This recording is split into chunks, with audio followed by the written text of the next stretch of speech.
அடுத்ததாக இயக்குனர் ஆர்.கே. செல்வமணி அவர்களை மேடைக்கு வருமாறு அன்புடன் அழைக்கிறோம்.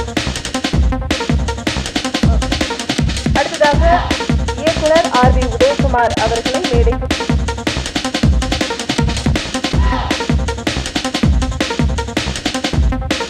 தயாரிப்பாளர் ஜெயபிரகாஷ் அவர்களை தயாரிப்பாளர் டி. சிவா அவர்களை மேடைக்கு வருமாறு அன்புடன் அழைக்கிறோம்.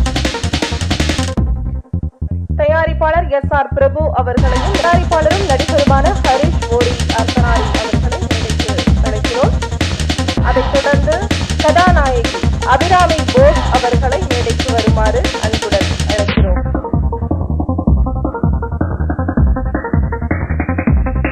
இயக்குனர் சரண்ராஜ் செந்தில்குமார் அவர்களையும் மேடைக்கு அழைக்கிறோம். வெள்ளக்குதிரை திரைப்படத்தின் இசையமைப்பாளர் பரத் ஆசிவகன் அவர்களையும் மேடைக்கு வருமாறு அன்புடன் அழைக்கிறோம். ஒளிப்பதிவாளர் ராம்தேவ் அவர்களையும் மேடைக்கு வருமாறு அன்புடன் அழைக்கிறோம்.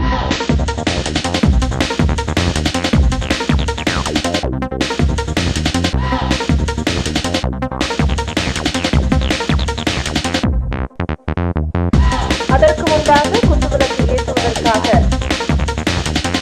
பார்வதி மங்கை அவர்களை மேடைக்கு வருமாறு அன்புடன்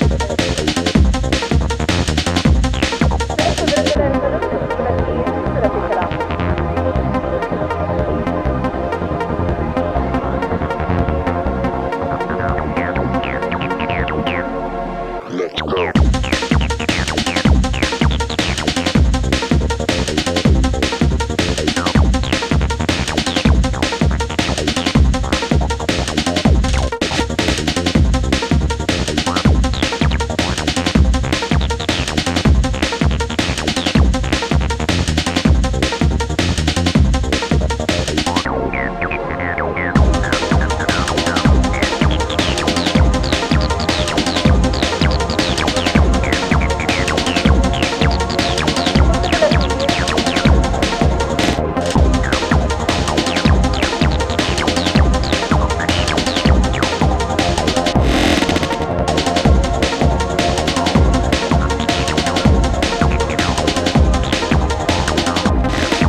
செல்வமணி அவர்களும் இணைந்திருக்கிறார்கள்.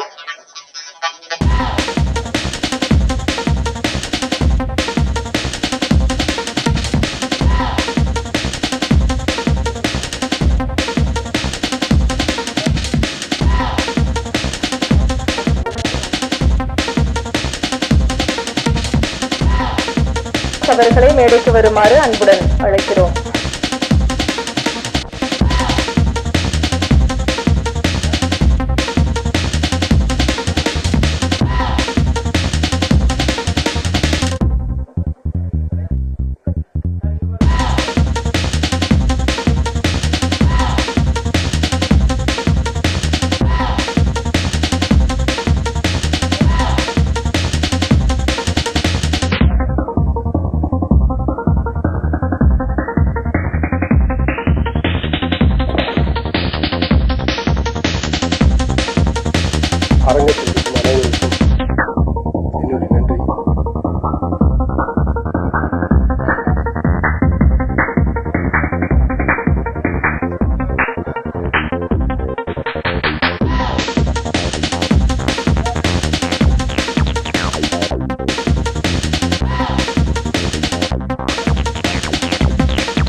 அதைத் தொடர்ந்து இசை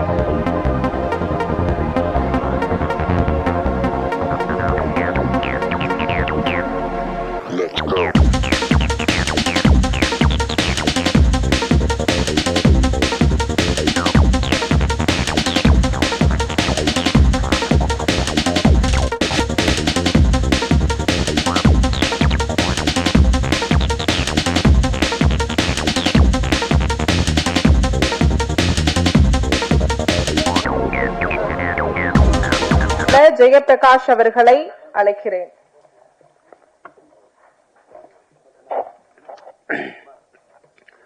அனைவருக்கும் வணக்கம். பத்திரிகையாளர் ஊடக நண்பர்கள் அனைவருக்கும் என்னுடைய அன்பான காலை வணக்கம். இந்த அவையில் அமர்ந்திருக்கக்கூடிய பெரியவர்கள், என் மானசீக குரு பாக்யராஜ் சார் அவர்கள், செல்வமணி சார் அவர்கள், உதயகுமார் சார் அவர்கள், தனஞ்சயன் சார், சிவா சார், விதார்த் நடிகர், இந்த படத்தின் இயக்குனர், ரொம்ப முக்கியமா ட்ரீம் வாரியர்ஸ் உடைய குகன் அவர்கள். ஏன்னா அவர் தான் இந்த படத்தை திரையரங்கு கொண்டு போறார். ஏன்னா நல்ல படங்களை திரையரங்கத்துக்கு கொண்டு போறதுக்கு பெரிய சிரமம். இது மிக நன்றாக தெரிந்து கொண்டதுனாலதான் என்னை பேச கூட்டிருக்காரு. நம்முடைய ஹரீஸ்வரி அவர்கள் ஏறத்தாழ 17 ஆண்டுகளுக்கு மேல் கூத்துப்பட்டறையில் நடிகராக தயார்படுத்தி கொண்டு விஜய் சேதுபதியிலிருந்து இன்னைக்கு இருக்கக்கூடிய பெரிய கலைஞர்கள், இப்போ மேடையில் இருக்கக்கூடிய விதார்த்திலிருந்து எல்லார் கூடயும் பழகி பயிற்சி பெற்றவர். பயிற்சி பெற்று திரைப்படத்துறைக்கு வெற்றி பெற வேண்டும் என்று நினைப்பவர்களுக்கு சோதனைகள் அதிகம். பயமறியாமல் நீச்சல் கத்துக்கிறவங்க ரொம்ப சீக்கிரமா நீச்சல் கத்துக்கிடுவாங்க. இது மாரியுடைய காலம். இப்பொழுது ஓரி வருகிறார். ஆனால் ஓரி நிஜ சினிமாவை எடுத்துக்கொண்டு வருகிறார். அதனால இந்த நிஜ சினிமாவை காப்பாற்ற வேண்டிய பொறுப்பு பார்வையாளர்களாக இருக்கக்கூடிய என்னுடைய நண்பர்கள் நிறைய பேர் இங்கே வந்திருக்கிறார்கள். ரோட்டரி ராஜ்குமார் வந்திருக்கிறார், சார்லஸ் வந்திருக்கிறார், திருக்குமரன் வந்திருக்கிறார். இங்க இருக்கக்கூடிய பல பேர் என்னுடைய நண்பர்கள். பத்திரிகையாளர்களிலும் பல பேர் என்னோடு நான் இருக்கும் சமகாலத்தில் பணியாற்றியவர்கள். ஜெயபால் கூட வந்திருக்காங்க, பேரரசு சார் இருக்காங்க. இங்க இருக்கிறவங்க எல்லாம் விதவிதமான அனுபவங்களை சார்ந்தவர்கள். இப்ப என்னன்னா, இந்த மாதிரி சின்ன படங்களை எடுத்துட்டு இப்ப நான்லாம் தொடக்க காலத்திலிருந்தே பாரதிராஜ் சாருடைய பாசறையில் இருந்து வந்ததுனால் சிறிய படங்கள், மனதுக்கு பிடித்த எளிமையான படங்களை எடுத்து வந்து கொண்டே இருக்கிறோம். ஆனால் இப்ப மார்க்கெட் மாறி இருக்கு.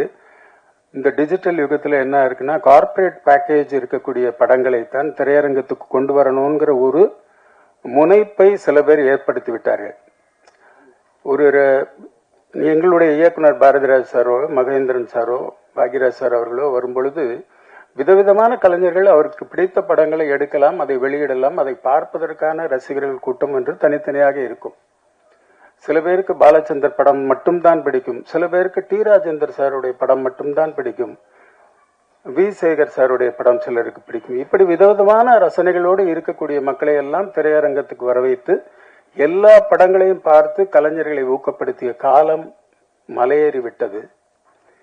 இப்பொழுது கார்ப்பரேட்டுகள் விரும்பக்கூடிய படங்களை மட்டும்தான் எடுக்க வேண்டும் என்கிற ஒரு கட்டாயமான எழுதப்படாத சட்டத்தை உருவாக்கி கொண்டிருக்கிறார்கள். அதை உடைக்க வேண்டிய பொறுப்பு எளிய கலைஞர்களுக்கு இருக்கு. இதைத்தான் நாங்கள் போராடி பல விஷயங்களில் முயற்சி செய்து வருகிறோம்.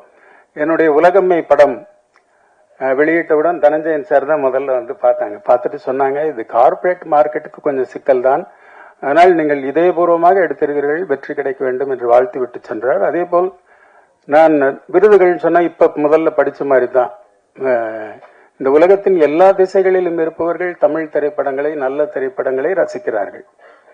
ஆனா என்ன விபரீதம்னா, இப்போ ஸ்பீல்பர்க் தெரிஞ்ச அளவுக்கு மார்டின் ஸ்கார்சியோ தெரியாது, சத்யஜித் ரே தெரிந்த அளவிற்கு யாருக்கும் ரித்விக் அட்டாக் தெரியாது. ரித்விக் அட்டாக் 8 படம் எடுத்தாரு, 8 படமும் ஓடல. ஆனால் ஒவ்வொரு படமும் திரைப்படத்திற்கான இலக்கணமாக இருந்தது. அதே போல் நிறைய பேர், இப்ப ஒரு 200 படம் வருது ஒரு வருஷத்துக்கு அப்படின்னா, அந்த 200 கலைஞர்களுமே முக்கியமான கலைஞர்கள் தான். அதாவது நட்சத்திர ஹோட்டலில் சென்றுதான் இட்லி சாப்பிட வேண்டும் என்ற அவசியம் இல்லை. நடைபாதையில் ஒரு கிழவி தாய் விற்கக்கூடிய இட்லியை கூட நீங்கள் சாப்பிடலாம்.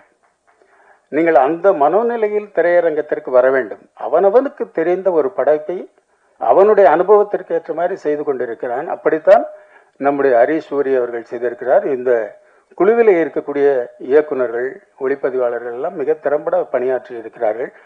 இதை முத என்கிட்ட வந்து அவர் ஹரிஷ் சூரி, நாங்கள் எல்லாம் நடப்பு தயாரிப்பாளர் சங்கத்தில் ஒன்றாக இருப்பதனால், தனஞ்சயன் சார், சிவா சார் எல்லாரும் இருக்கும் பொழுது நாங்கள் நிறைய சின்ன படங்களை என்கரேஜ் பண்றோம். இப்போ சிவா சார் எல்லாம் கூட நிறைய படங்களை வெளியிடுவதற்கான முயற்சிகள் எல்லாம் செஞ்சுட்டு இருக்கோம், பேசிக்கொண்டு இருக்கிறோம்.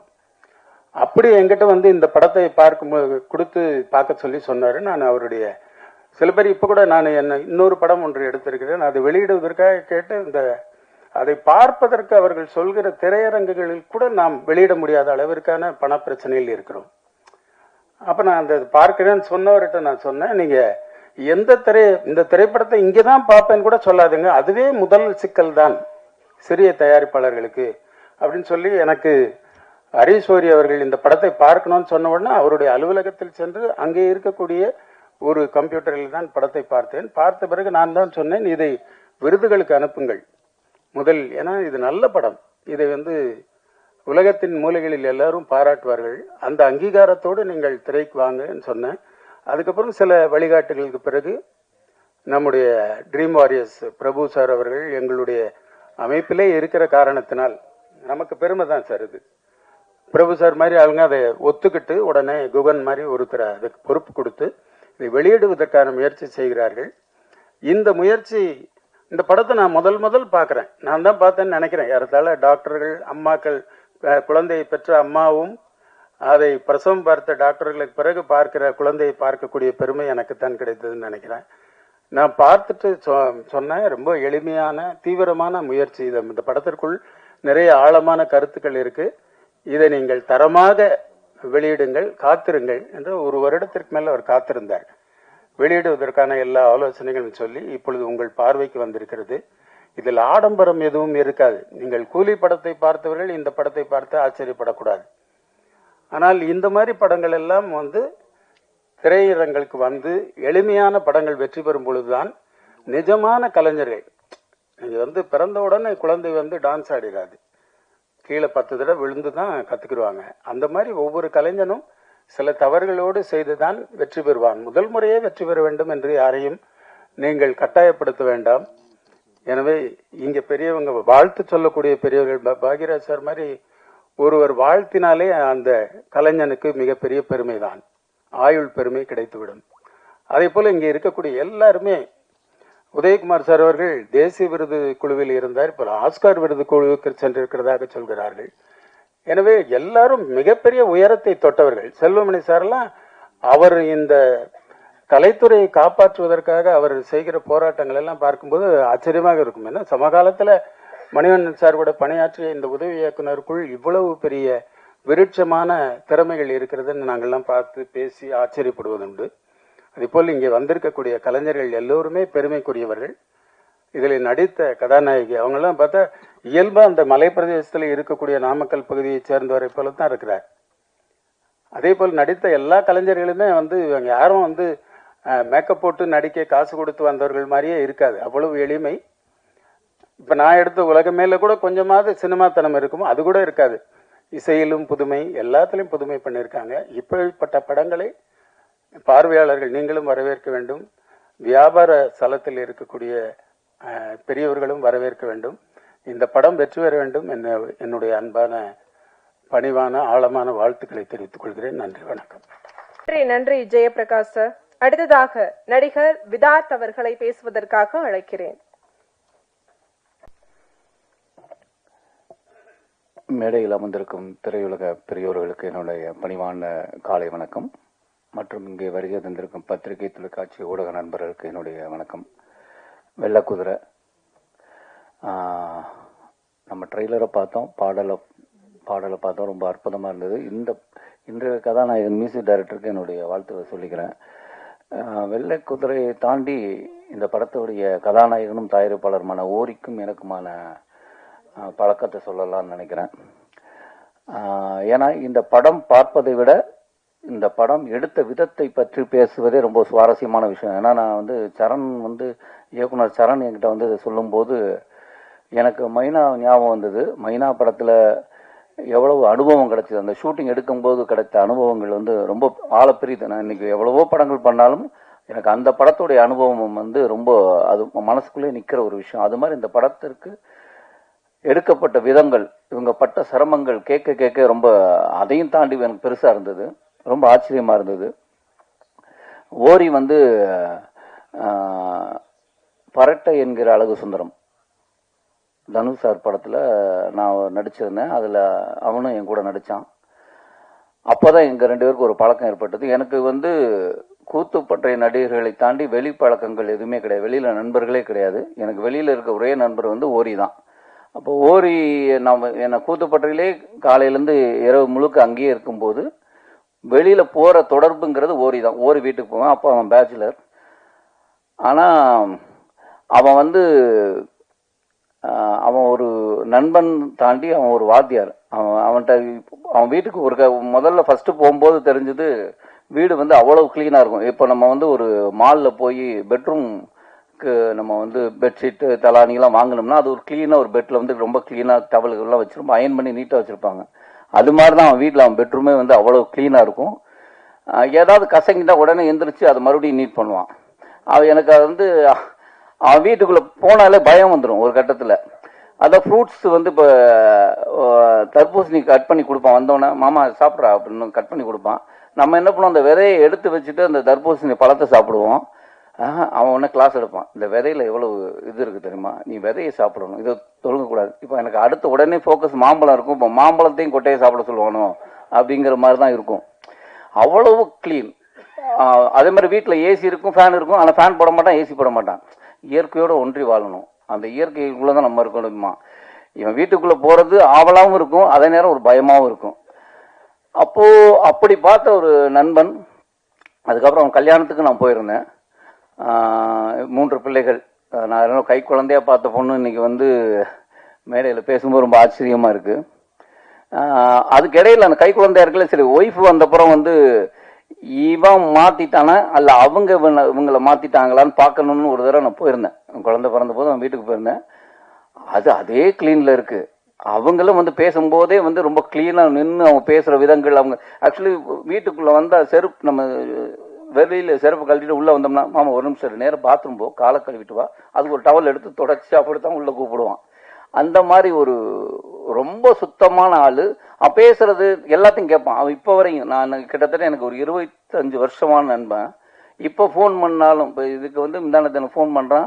அப்புறம் என்ன கண்ணு நல்லா இருக்கியா, தங்கச்சி எப்படி இருக்கு, பாப்பா எப்படி இருக்கா, அப்புறம் வேற அப்படின்னு. என்ன கண்ணு, வாழ்க்கையில் சம்பாதிக்கிறோட குழந்தைகளை நிறைய நம்மளோட விஷயமே குழந்தைகளை பெற்றுக்கிறது தான் அப்படின்னு கிளாஸ் எடுக்க ஆரம்பிச்சிருவான். அவனுக்கு எப்போ பேசினாலும் யார்கிட்ட வேணாலும் பேசினாலும் அவர் டீச்சராகவே இருப்பார். அப்படிப்பட்ட நண்பன். எனக்கு அவனுக்குமான ஒரு ரொம்ப முக்கியமான விஷயம் என்னன்னு கேட்டிங்கன்னா, இன்னைக்கு இப்போ நான் ஷூட், எனக்கு நான் அதை விட்டுட்டு டைரக்டர்கிட்ட ஒரு 2 மணி நேரம் பர்மிஷன் கேட்டு வந்ததுக்கு ஒரே காரணம் என்னன்னா, நான் அவன் வீட்டுக்குள்ள போய் தான் ஹீரோவானேன். ஏன்னா அவனை நான் சந்திக்கிறதுக்காக அவனுடைய வீட்டுக்கு நான் போனேன். அங்க பக்கத்துல ஒரு ஆபீஸ், சினிமா ஆபீஸ். அங்க ஒரு இயக்குனர் வந்து தொட்டுப்பாரு, பேரசாருடைய அசிஸ்டன்ட் நந்து வந்து அங்க இருக்காரு. என்ன ஆல்ரெடி அவர் வேற ஒரு படம் பண்றதா இருந்தது. அப்ப நான் அவரை பார்த்துருக்கேன். இன்னும் இங்க அப்படின்னு. இல்லை சார், என் ஃப்ரெண்டு வீடு மேல அப்படின்னு. அப்படியா, சரி நீங்க ஈவினிங் ஃப்ரீயா அப்படின்னு கூப்பிட்டாரு. ஃப்ரீ தான் வாங்க அப்படின்னு சொல்லி பேசி என்ன ஸ்கிரிப்டை கொடுத்தாரு. நான் ஹீரோவா அறிமுகமானதே வந்து இவன் வீட்டில் இருந்தான். அதனால எனக்கு வந்து அது ஓரி வந்து ரொம்ப நெருக்கமான ஒருத்தன். அதனால எனக்கு வந்து அவனுடைய நல்ல விஷயங்கள் எல்லாம் என்னுடைய பங்களிப்பு இருக்கணும், என்னுடைய பிரசன்ஸ் இருக்கணுங்கிறது தான். அதனாலதான் அவனுடைய திருமணத்துக்கு நான் ஷூட் பண்ணும்போதும் அங்கே போனேன். இதுக்கு நான் எப்படியாவது வந்துடுறேன். ஆனால் இன்னைக்கு தான் ஃபர்ஸ்ட் ஷூட்டிங் ஸ்டார்ட் பண்றோம். நான் முதல் நாள் கேட்கும் போதே வந்து சார் காலைல ஒரு 2 மணி நேரம் பர்மிஷன் அவர்கிட்ட நான் சொல்றேன், எனக்கு ரொம்ப முக்கியமான விஷயம். ஆனால் அதனால நான் வந்து நான் போனா போதும் எனக்கு. அது அவன் இல்லைனாலும் அவன் வருத்தப்பட மாட்டான். ஆனால் எனக்கு ஒரு ஆசை, நான் இன்னைக்கு இந்த இடத்துல இருக்கிறேன்னா என்னமோ தெரியல, நம்ம சொல்லுவோம்ல, ஒரு நீங்க வந்து ஒரு நல்ல விஷயம்னா கோயிலுக்கு போயிட்டு போ அப்படிங்கிற மாதிரி, நல்ல விஷயம் நடக்கணும்னா ஒரு நல்லவனை பார்த்துட்டு போ அப்படிங்கிற அப்படி ஒரு நல்லவன் தான் நான் பார்க்குற ஓரி. அதனால இந்த படம் கண்டிப்பா அவனுக்கு ஒரு அங்கீகாரத்தையும் ஒரு அதாவது படம் பேர் இவ்வளவு வாங்கிருச்சு, பேர் மட்டும் வாங்கிடக்கூடாது, பணமும் சேர்த்து வாங்கிடணும். அதுதான் என்னுடைய ஆசை. அது நிறைவேறும்னு நினைக்கிறேன். அப்புறம் இயக்குனர் சரண். சரண் வந்து எங்கள் வீட்டிலேருந்து வந்த மாதிரி தான். ஏன்னா என்னுடைய முதல் தயாரிப்பான குற்றமே தண்டனையில் மணிகண்டனுடைய அசிஸ்டண்ட். கிட்டத்தட்ட அந்த படம் 1 வருஷம் ஆகும்போது என்னுடைய அலுவலகத்திலே இருந்து வந்த ஒரு பையன். எனக்கு திடீர்னு அந்த படம் முடிஞ்சதுக்கப்புறம் நான் சரணை சந்திக்கவே இல்லை. திடீர்னு இவன் எனக்கு ஓரி வந்து சொல்கிறான், அப்படி ஒரு படம் ஒன்று பண்ணியிருக்கேன், நீ பார்க்குறியா அப்படின்னா. நான் ஒன்று ட்ரெய்லர் எதுவும் அனுப்புகிறேன்னு. அப்படி வந்து எனக்கு சரண் வந்து பார்க்க, நீ என்ன பண்ண? நான் தான் சார் இந்த படத்தோட டைரக்டர் அப்படின்னா. எனக்கு இந்த ட்ரெய்லர் பார்த்தேன், பாடல் பார்த்தேன், இந்த கதையை பற்றி ஒரு அனுபவம் இருக்குது. நான் அந்த படத்தை விட்டுட்டு எனது விருதுகள் போயிடுச்சு. அவன் என்ன எடுப்பான்னு எனக்கும் தெரியும், இவன் என்னோட டேஸ்ட் என்னன்னு எனக்கு தெரியும். அதை தாண்டி இந்த படமாக்கப்பட்ட விதத்திற்கு அங்கே பட்ட சிரமங்கள் இவங்க அது எனக்கு சொல்ல எனக்கு ரொம்ப ஆச்சரியமா இருக்கு. ஏன்னா நாங்கள் ஆக்சுவலாக பிரபுசாலம் சார் வந்து படம் முதல்ல பண்ணும்போது நம்ம இப்படி போகலாம் அப்படி போகலாம் சில ஐடியா கிடைக்கும், நம்ம பயம் வந்துடும். ஐயோ எதுவுமே இல்லாமல் நம்ம எப்படி? ஏன்னா முதல்ல எனக்கு மைனா போகும்போது இங்கே தான் தங்க போகிறோன்னு பார்த்தா ஒரு பாலடைஞ்ச ஹோட்டல், அது ஒன்றுமே இல்லை. அதை வந்து இது நம்ம ஒரு வெட்டு போட்டுக்கலாம், இங்கே தங்கிக்கலாம். நானும் தம்பின்னு அப்படி பார்க்குறோம். லொக்கேஷன் பார்க்கும்போது நாங்கள் போயிட்டோம் 2 பேரும், இங்கே தான் தங்க போகிறோமா? ஏன்னா அது கரப்பாம்பூச்சி ஓடுது அப்படி ஓடுது. ஏன்னா வேறு வழியெல்லாம் அங்கே இருந்து தான் பண்ணணும். சரி இப்படி தான் நினச்சா. ஆனால் எங்களுக்கு சௌரியமெலாம் நடந்தது. எங்களுக்கு சௌரியமாக நிறைய விஷயங்கள் அவங்க ஹெல்ப் பண்ணாங்க. நான் இப்போ இவங்க சொல்கிற அளவுக்குலாம் கஷ்டமே படலை, நான் கூடவே பார்த்துதான். ஆனால் இந்த படத்திற்கு வந்து அவங்க பட்ட கஷ்டங்களை சொன்னாங்க. எனக்கு அவ்வளோ சுவாரஸ்யமாக இருந்து எனக்கு அதையே இவங்க வச்சிருக்காங்களான்னு தெரியல, அது மேக்கிங் வீடியோ அதுவே ஒரு சுவாரஸ்யமான ஒரு விஷயமா இருக்கும்னு நான் நம்புகிறேன். ரொம்ப நன்றி. இந்த படம் வந்து கண்டிப்பாக ஒரு மிகப்பெரிய வெற்றி அடையுங்கிற எனக்கு ஒரு நம்பிக்கை இருக்கு. எல்லாரும் இப்போ மன்னிச்சிருங்க, எனக்கு ஷூட்டிங் இருக்கு, அதனால நான் கிளம்புறேன். நீங்க யாரும் தப்பா எடுத்துக்கூடாது. Thank you sir.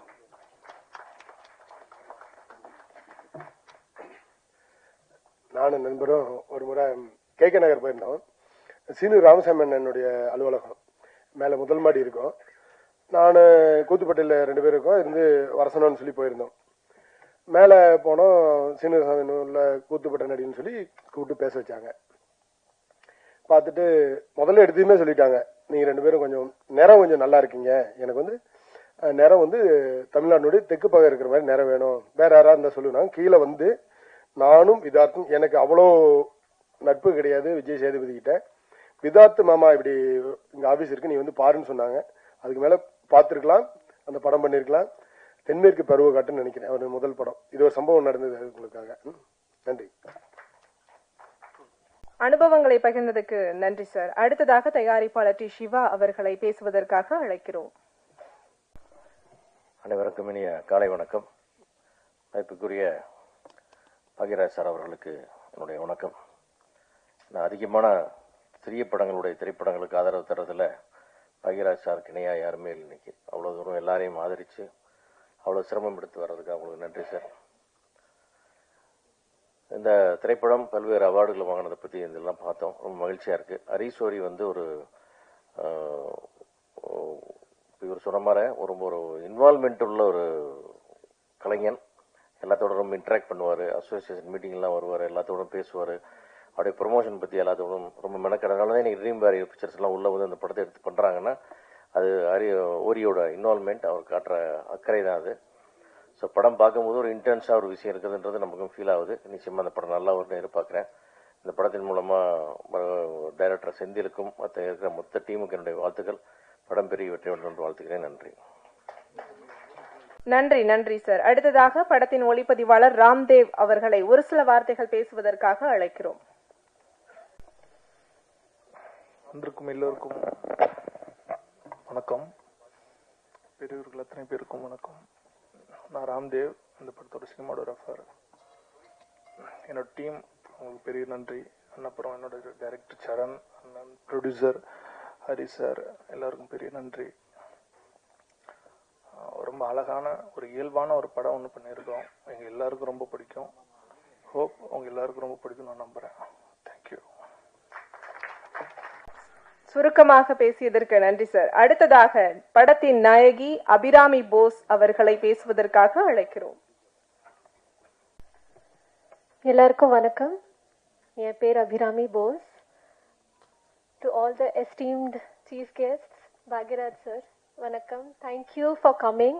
இங்கே வந்து எங்களை சப்போர்ட் பண்ணதுக்கு ரொம்ப ரொம்ப நன்றி. members of the press, thank you for coming and supporting. வெள்ளக்குதிரை என்னோட ஃபர்ஸ்ட் தமிழ் படம். ஸோ ஆப்வியஸ்லி எனக்கு ரொம்ப ஸ்பெஷலான ஒரு மூமெண்ட், ஸ்பெஷலான ஒரு படம். ரொம்ப வருஷமாக எனக்கு ஆசை தமிழ் சினிமாவோட பாட்டாக இருக்கணும், ஃபிலிம்ஸில் நடிக்கணும்னு. மலையாளம், மராட்டி, ஹிந்தியில் கொஞ்சம் ஒர்க் பண்ணியிருக்கேன். ஆனால் வளர்ந்தது எல்லாமே பாண்டிச்சேரி தான். அதனால தமிழ் இண்டஸ்ட்ரி ஸ்பெசிஃபிக்லி ரொம்ப வருஷமாக நான் வெயிட் பண்ணிட்டு இருந்தேன். ஸோ இந்த வருஷம் அஃபிஷியலாக நான் என்டர் பண்ணிகிட்ருக்கேன் தமிழ் இண்டஸ்ட்ரியில். ஸோ எனக்கு ரொம்ப ரொம்ப சந்தோஷமாக இருக்குது. I want to thank my producer Harish Ori. Thank you so much for this opportunity. Thank you Charan sir, எங்கள் டிரெக்டர், இந்த வாய்ப்புக்காக. அவர் இந்த கதை நரேட் பண்ணப்போ மெயின் எனக்கு என்ன இதில் பிடிச்சிருந்துச்சுன்னா, இந்த கதை it's very unique, it's very இம்பார்ட்டண்ட்டான ஒரு ஸ்டோரி. இது ஒரு மார்ஜினலைஸ்ட் கம்யூனிட்டி, அவங்களோட லைஃப்பை பற்றி இருக்குது. அவங்களோட ரெசிலியன்ஸ், அவங்களோட ஹார்ட்ஷிப்ஸை பற்றி இந்த கதை பேசுது. அண்ட் ஒரு சர்வைவல் ட்ராமா, ரொம்ப நல்ல கதை. And most importantly the highlight of the story எனக்கு was the way Saran sir had written my character. கயலுங்கிற கேரக்டர் ரொம்ப ஸ்ட்ராங்கான ஒரு உமன், இன்டெலிஜென்ட், வில் பவர் இருக்கிற, ஏஜென்சி இருக்கிற ஒரு கேரக்டர். அண்ட் ஃபர்ஸ்ட் படத்திலே இவ்வளோ இம்பார்ட்டண்ட்டான ஒரு ஸ்ட்ராங்கான கேரக்டர் பண்ண முடிஞ்சதுல எனக்கு ரொம்ப ரொம்ப சந்தோஷமா இருக்கு. மேல் ஆக்டருக்கு எவ்வளோ இம்பார்ட்டன்ஸ் இருக்கோ அவ்வளோ இம்பார்ட்டன்ஸ் ஃபீமேல் ஆக்டருக்கும் இருக்கு. அது ஒரு ரொம்ப ரேரான விஷயம்தான் எல்லா இண்டஸ்ட்ரியிலுமே. ஃபர்ஸ்ட் படத்துல to get such a nice character, நான் ரொம்ப ரொம்ப சந்தோஷமா இருக்கேன். So thank you for writing this character. உங்க ஃபர்ஸ்ட் படத்துல இந்த மாதிரி ஒரு ஃபீமேல் கேரக்டர் எழுதுனதுக்கு தேங்க்யூ. அண்ட் உங்களுக்கு எல்லாருக்கும் தெரியும், இண்டிபெண்ட் ஃபிலிம்ஸ் எடுக்கிறது ரொம்ப கஷ்டமான ஒரு விஷயம். ஆனால் அது ரிலீஸ் பண்ணுறது அதை விட கஷ்டமான விஷயம். பட் எல்லா ஹேர்டல்ஸையுமே தாண்டி இது ரிலீஸ் ஆகுதுன்னா அது ரொம்ப பெரிய விஷயம், எங்களுக்கு ரொம்ப பெருமையான விஷயம். ஸோ உங்களோட லவ் அண்ட் சப்போர்ட் எங்களுக்கு ரொம்ப தேவைப்படுது. Please support us and I hope a lot of people watch our film. Thank you so much. Thank you so much, everybody. Thank you, crew and cast. Thank you. படத்தின் இசையமைப்பாளர் பரத் ஆசிவகன் அவர்களை அன்புடன் அழைக்கிறோம். வணக்கம், எல்லாருக்கும் வணக்கம். பாக்யராஜ் சார், எல்லாரும் பெரியவங்க எல்லாருமா இருக்காங்க. ரொம்ப நன்றி. ஒரு சின்ன சுருக்கம் என்னோட பேக்ரவுண்டை பற்றி சொல்லிக்கிறேன்.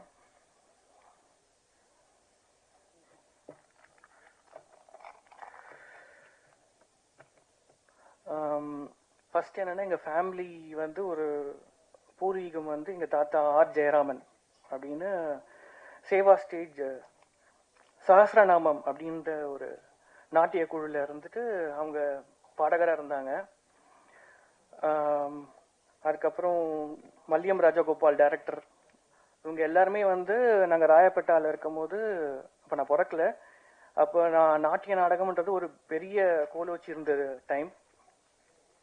அது கொஞ்சம் கொஞ்சமா சரிஞ்சிட்டு வந்துட்டே இருந்தது. அதாவது சஹஸ்ரநாமம் அவர் இருக்கலாம் கொஞ்சம் கொஞ்சமா அங்க போயிட்டு திரைப்படம் அப்படி வந்துட்டு இருக்கும் போது அது எங்க ஃபேமிலியே டோட்டலி சரிஞ்சு இந்த டைம் அது.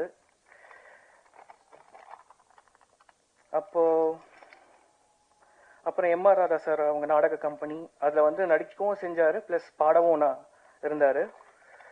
அப்புறம் ஃபர்ஸ்ட் பாடல் ரமன் சாரோட அப்பா சேகர், அப்புறம் எங்க தாத்தா ஜெயராமன், அப்புறம் கஜா அங்கிள் வயலின் இவங்கெல்லாம் பெர்ஃபார்ம் பண்ணும் போது கேவி மகாதேவன் சார் கூப்பிட்டு ஹரிச்சந்திரான்னு ஒரு படத்துல ஃபர்ஸ்ட் பாடல் கொடுத்தாங்க. இப்படிதான் எங்களோட பூர்வீகம் இருந்தது.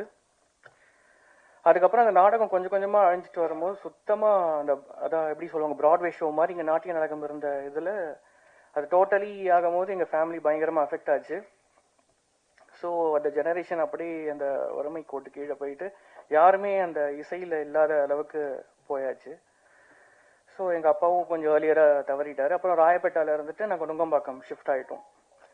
இதுக்கப்புறம் என்னோட இசை வந்து சரி தாத்தா சொல்லிக்கிட்டே இருப்பாரு, ஒரு கோவிலில் தான் இறந்துட்டாரு, யார்கிட்டயும் போய் நிற்க வேணாம், ஏன்னா அது பணத்துக்காக நிற்கிறோன்னு நினச்சிருவாங்க, நீ எவ்வளோ முடியுமோ நீ முயற்சி செஞ்சு வந்துடு அப்படின்ட்டு. நானும் ரஹ்மான் சார் கிட்ட போய் நிற்கலாம், யார்கிட்டயா போய் ஜஸ்ட் சான்ஸ் கேட்கலான்னா அந்த மாதிரி ஆப்பர்ச்சுனிட்டி வேணான்னு தாத்தா சொன்னதுனால சரி நம்ம கண்டிப்பாக பண்ணணும். ஸோ அப்போ வந்து ராஜா சார், ரஹ்மான் சார் ஒரு பெரிய ஒரு இதுவாக இருந்தாங்க. ஸோ அப்போ தான் ஃபஸ்ட்டு கீபோர்டு வாங்கி ஃபஸ்ட்டு நானும் வந்து ஸ்கோரிங் பண்ணணும். அவர் எப்படி ராஜா சார் காலையிலே வந்து எல்லா படத்துக்கும் ஒரே நாளில் ஸ்கோரிங் எழுதுகிற மாதிரி படிக்கணும்னு 8th grade பண்ணி ஃபஸ்ட்டு கோல்டு மெடலிஸ்ட் வாங்கினேன் ஆக்சுவலி 2006. அது பண்ணும்போதுட்டு அப்புறம் எங்கள் சித்தப்பா அருணானந்த் சுரேஷன் கிட்டாரிஸ்ட் அவர் எடுத்துகிட்டு போயிட்டு நீ ஆர்கெஸ்ட்ராவில் வாசி அப்படின்னு சொல்லிட்டு நான் 10th படிக்கும் போதே என்னை மெர்க்குரி பூக்கள்னு ஒரு படம் வந்தது ஆக்சுவலி SS ஸ்டான்லி பண்ணிட்டு அதில் கீபோர்டு வாசிக்கிறதுக்கு என்னை சேர்த்து விட்டாங்க. அப்போ ஃபுல் டீம் இருந்தாங்க, ஏன்னா அப்போ தான் ஆர்கெஸ்ட்ரா லைவ் ஆர்கெஸ்ட்ராவும் போயிட்டு இருக்குன்னு நினைக்கிறேன். ராஜா சார் ஃபுல் அந்த டீம் எல்லாருமே இருந்தாங்க, வயலினிஸ்ட் எல்லாருமே. அவங்களுக்கு முன்னாடி நான் பியானோ வாசிச்சுட்டு அப்படி தான் ஸ்டார்ட் பண்ணேன்.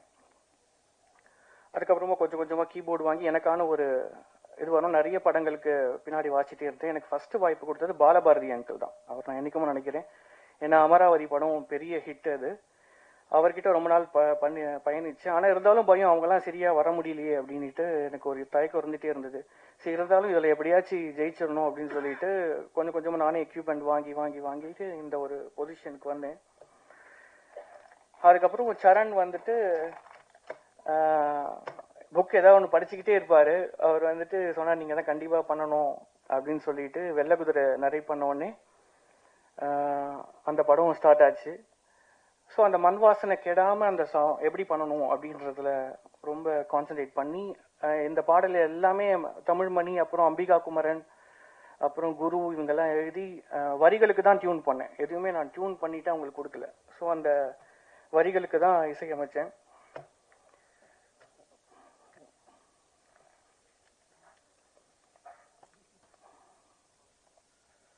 அவ்வளோதான், இதோட ரொம்ப நன்றி. இதுக்கப்புறம் எப்படி தொடங்குவோம், என்னோட பயணம் எப்படி இருக்கும்னு தெரியல, அதனால ஃபஸ்ட்டு அது. ஆனால் எனக்கு ஒரு சின்ன ஒருத்தவனா முன்னாடி வந்து அந்த ஆர்கெஸ்ட்ராவில் அதுக்கு தான் நான் படித்தேன். ஆனால் அதை எங்கேயுமே இம்ப்ளிமெண்ட் பண்ண முடியல. ஃபுல் ஆர்கெஸ்ட்ரான ஒரு வயலின்ஸ் போடணும், அது பண்ணணும்னா இப்போ எல்லாமே கீபோர்டு அப்படி ஆயிடுச்சு. ஆனால் வரப்போகிற படங்கள் வந்து கண்டிப்பாக அதை பண்ணணும் அப்படின்ட்டு ஆசைப்படுறேன். நல்ல வாய்ப்பு வந்தால் பண்ணலாம். நன்றி. ஒரு திரைப்படத்திற்கு உயிரோட்டம் கொடுப்பது அப்படின்னா இசைதான். அந்த இசையை வந்து வெள்ளக்குதிரை படத்துல சிறப்பா செஞ்சிருக்கிறாரு இசையமைப்பாளர் பரத் ஆர் சிவகன். நன்றி பரத் ஆர் சிவகன். அடுத்ததாக இயக்குனர் சரண்ராஜ் பாலா அவர்களை ஒரு சில வார்த்தைகள் பேசுவதற்காக அழைக்கிறோம்.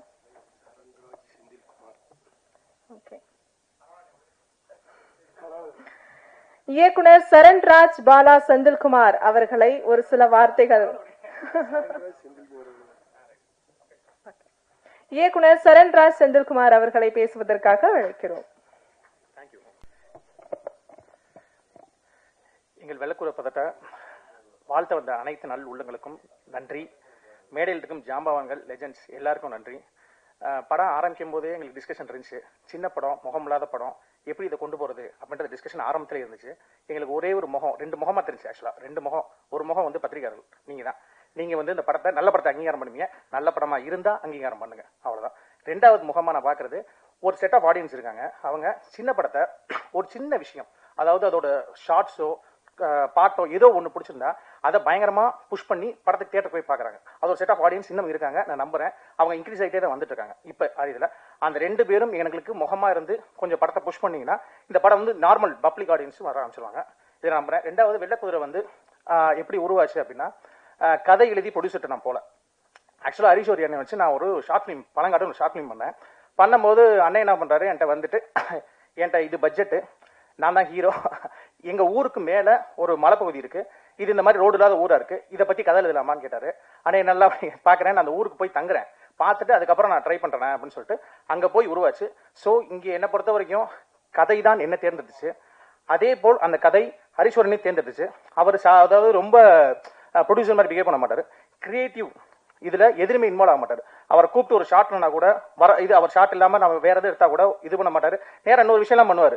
இங்கே ஷூட்டிங் போயிட்டு இருக்கும், திடீர்னு பார்த்தா மரத்து மேலே ஏறி அது என்ன பண்ணோன்னே பழத்தை பிடிங்கி கொடுப்பீங்க, பலாப்பழத்தெல்லாம் பிடிங்கிடுவார், பிடிங்கி அவரே கட் பண்ணி எல்லாரும் கொடுப்பார். இது மாதிரி அந்த மாதிரி நிறைய, அதாவது அவர் என்ன ப்ரொடியூசர் மாதிரி இது பண்ணவே மாட்டார், ரொம்ப சிம்பிளாக இருப்பார், கிரியேட்டிவ்க்குள்ளே வரல, உள்ளேயே வரல அவர், அதுதான் அவரோட பயங்கர இதாக இருக்கு.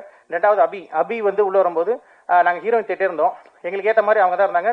ரெண்டாவது ஆடிஷன் பண்ணி அனுப்பிச்சிட்டு என்ன ட்ரஸ்ட்ல இங்கே வந்தாங்கன்னு எனக்கு உண்மையிலே தெரியல. அங்கேருந்து பாம்பேலேருந்து கிளம்பி வந்துட்டு நேராக மலைக்கே வந்துட்டாங்க, இங்கெல்லாம் வரல, மலையில ஏறி வந்துட்டாங்க.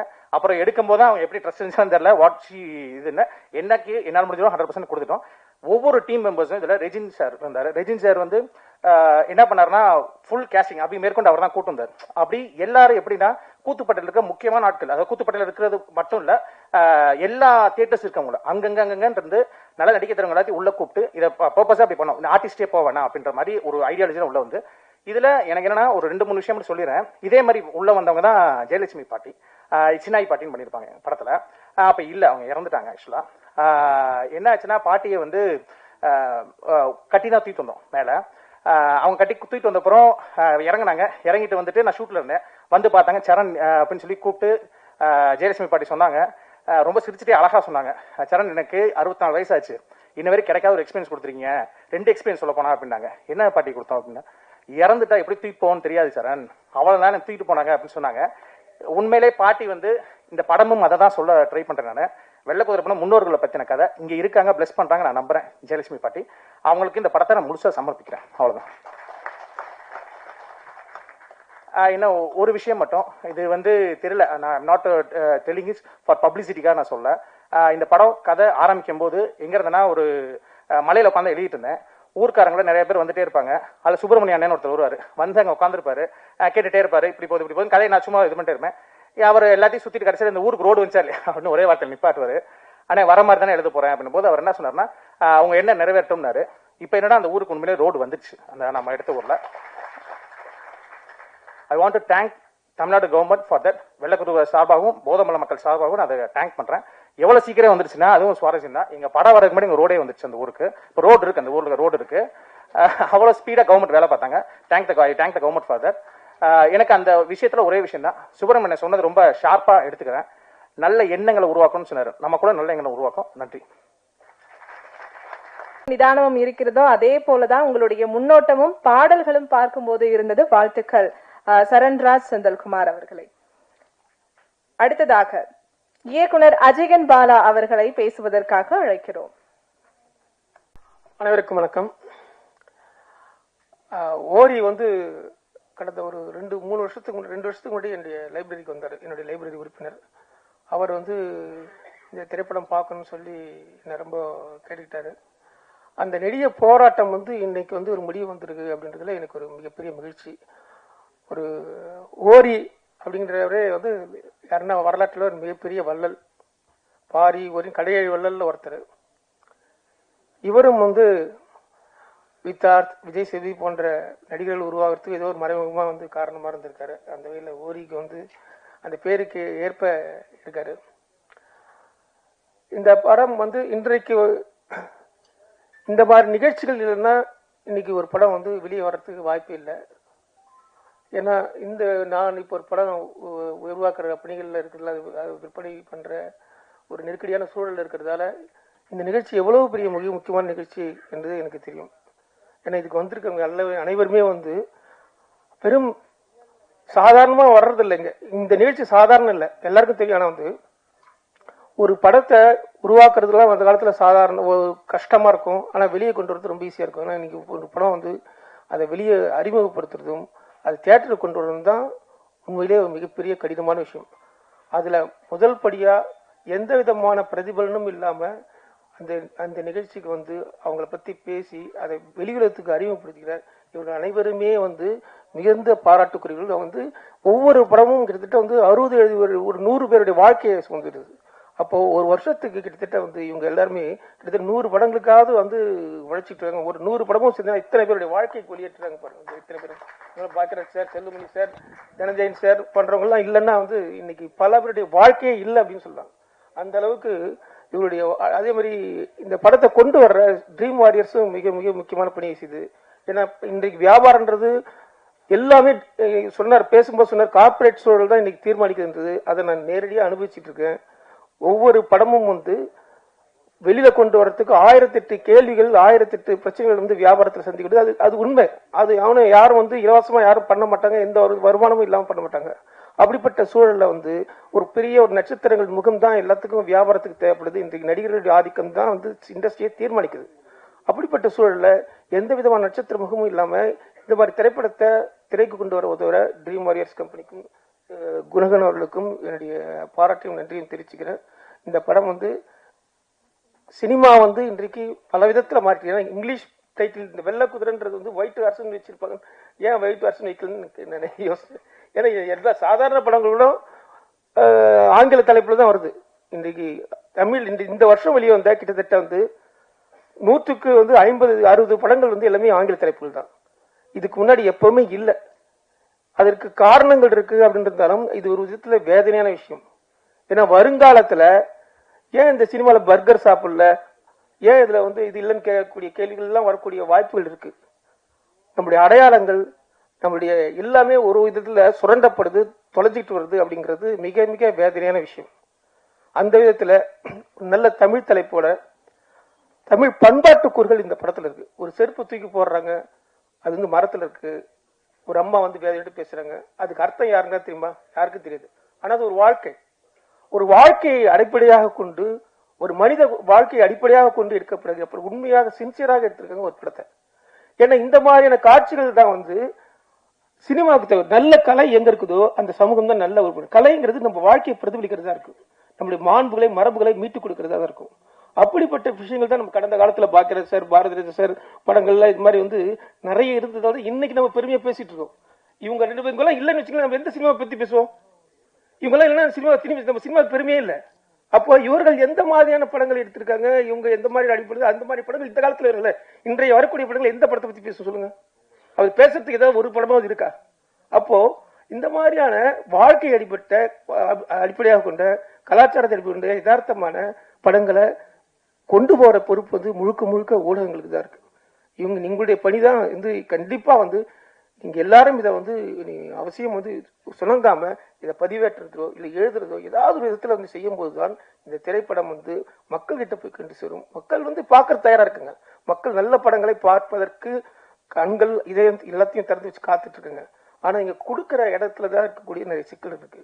அப்போ நீங்கள் தான் அதை வந்து நிறைய இன்னும் கொஞ்சம் கூடுதலா 1 நிமிஷம் 2 நிமிஷம் அதிகமாக மெனக்கிட்டு நீங்க வந்து இதை செய்யும் போதுதான் இந்த படங்கள் வந்து இன்னும் மக்கள் கிட்ட கொண்டு போய் சேரும். நன்றி, வணக்கம்.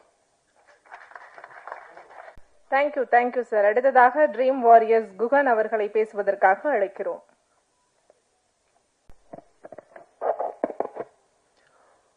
பத்திரிகை ஊடகத்துறை நண்பர்கள் அனைவருக்கும் வணக்கம். சிறப்பு விருந்தினராக வந்திருக்கும் திரு பாக்யராஜ் சார் அவர்கள், Udhayakumar sir, Selvamani sir, Perarasu sir, Amma creation Siva sir, Dhananjayan sir, எல்லாத்துக்கும் என்னுடைய வணக்கத்தை தெரிவித்துக் கொள்கிறேன். விழாவின் நாயகன் பாரத் ஆஸ்விகன்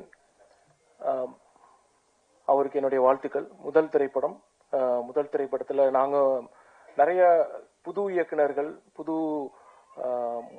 புது நடிகர்கள் அந்த மாதிரியான வரிசையில இதுல எல்லாமே கலந்திருக்கிற ஒரு டீமா தான் பார்க்கிறோம். இன்க்ளூடிங் சரண்ராஜ் இருந்து புது டைரக்டர்ல இருந்து அவங்க எல்லாத்துக்குமே வந்து என்னுடைய வாழ்த்துக்களை தெரிவிச்சுக்கிறேன். படத்துடைய எடிட்டர் பிரதீப் அவராக இருக்கட்டும், சரண்ராஜ் இதில் பணியாற்றிருக்கார், அவருக்கும் என்னுடைய வாழ்த்துக்கள். டிஓபி ராம் வர்மா அவர்களுக்கு என்னுடைய வாழ்த்துக்கள். அஜயன் பாலா சார் மற்றும் ஜெயபிரகாஷ் சார் அவங்க எல்லாத்துக்குமே என்னோட வணக்கத்தை தெரிவித்துக் கொள்கிறேன். இந்த வெள்ளக்குதிரை திரைப்படம் வந்து ஒரு சந்தர்ப்பத்தில் பார்க்க முடிஞ்சது. அந்த படம் எந்த மாதிரியான ஒரு தாக்கத்தை ஏற்படுத்துது அப்படிங்கிறது தான் இது. அதனுடைய அவார்ட்ஸ் நம்ம எல்லாத்துக்குமே தெரியுது. அதனோட தாக்கம் தான் இத்தனை கண்ட்ரிக்கும் டிராவல் ஆகி எல்லா கண்ட்ரிலையுமே ஒருமித்த கருத்தாக தான் இந்த படத்தை பார்க்குறாங்க.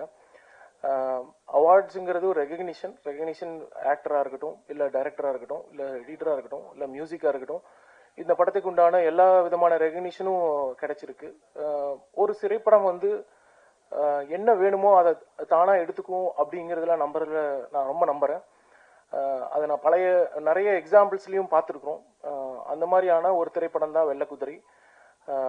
இப்போ இந்த இவ்வளோ அவார்ட்ஸுக்கு இவ்வளோ தூரம் போய் வரப்போ என்ன ஆகுதுன்னா, அப்போ படத்துக்கு உண்டான தேடுதல் எதில் இருக்கு, அது அந்த மாதிரியான படங்கள் எந்த மாதிரியான ஆடியன்ஸை தேடி போகுது அப்படிங்கிறது ஒன்று இருக்கு. ஸோ அதனால இந்த மாதிரியான திரைப்படங்கள் வந்து எங்களுக்கு வணிக ரீதியா இருக்கிறத தாண்டி இது ஆடியன்ஸுக்கு கொண்டு போய் சேர்த்தணும் அப்படிங்கிற ஒரு ரெஸ்பான்சிபிலிட்டியில இருக்கும். அந்த மாதிரியான ரெஸ்பான்சிபிலிட்டியில இருக்கிற ஒரு திரைப்படமாக தான் வெள்ளைக்குதிரையை பார்க்குறோம். முக்கியமா பரத் ஆஸ்விகன் அவருக்கு ஒரு சிறப்பு வாழ்த்துக்கள். இந்த படத்துல அவரோட நாங்களும் ஒரு சின்ன விதையா நாங்களும் உருவாகி இருக்கோம். டிடபிள்யூபி மியூசிக் அப்படிங்கிற ஒரு லேபிள்ல இதுல இருந்து நம்ம ஸ்டார்ட் பண்ணி வரோம். இண்டிபெண்டன்ட் மியூசிக் மட்டும் இல்லாம திரைப்படங்களுடைய பாடல்களையும் நம்ம வாங்கி டிஃப்ரெண்ட் ரெவன்யூ ஷேரிங்கும் டிஃப்ரெண்ட் ரெவன்யூ பேசிஸ்லையும் ஒர்க் பண்ணுறோம். அதையும் தெரிவித்துக் கொள்கிறோம். மற்றும் இதில் நடித்த அபிராமி போஸ் மற்றும் இதனுடைய முக்கியமான தயாரிப்பாளர் கம் ஹீரோ ஹரீஸ்வரி அவர்களுக்கு என்னுடைய வாழ்த்துக்கள். இந்த படத்தோடைய உழைப்பு எல்லாமே வந்து உங்களுக்கு அந்த ஸ்க்ரீன்ல தெரியும். அதை தாண்டி அவங்க ஒரு 10 மடங்கு உழைப்பு போட்டிருக்காங்க. அந்த 10 மடங்கு உழைப்பு போட்டதனுடைய சினாரியோ தான் இன்னைக்கு நம்ம பார்க்குறோம். இந்த மாதிரியான ஒரு ஸ்டேஜிங் அவருக்கு கிடைச்சிருக்கு. இதுல இருந்து அவர் மென்மேலும் வளர வாழ்த்துகிறேன். Thanks for the opportunity. Thank you. Thank you sir. அடுத்ததாக தயாரிப்பாளர் தனஞ்சயன் அவர்களை பேசுவதற்காக அழைக்கிறோம். அடுத்ததாக இயக்குனரும் நடிகருமான கே பாக்யராஜ் அவர்களை பேசுவதற்காக அழைக்கிறோம்.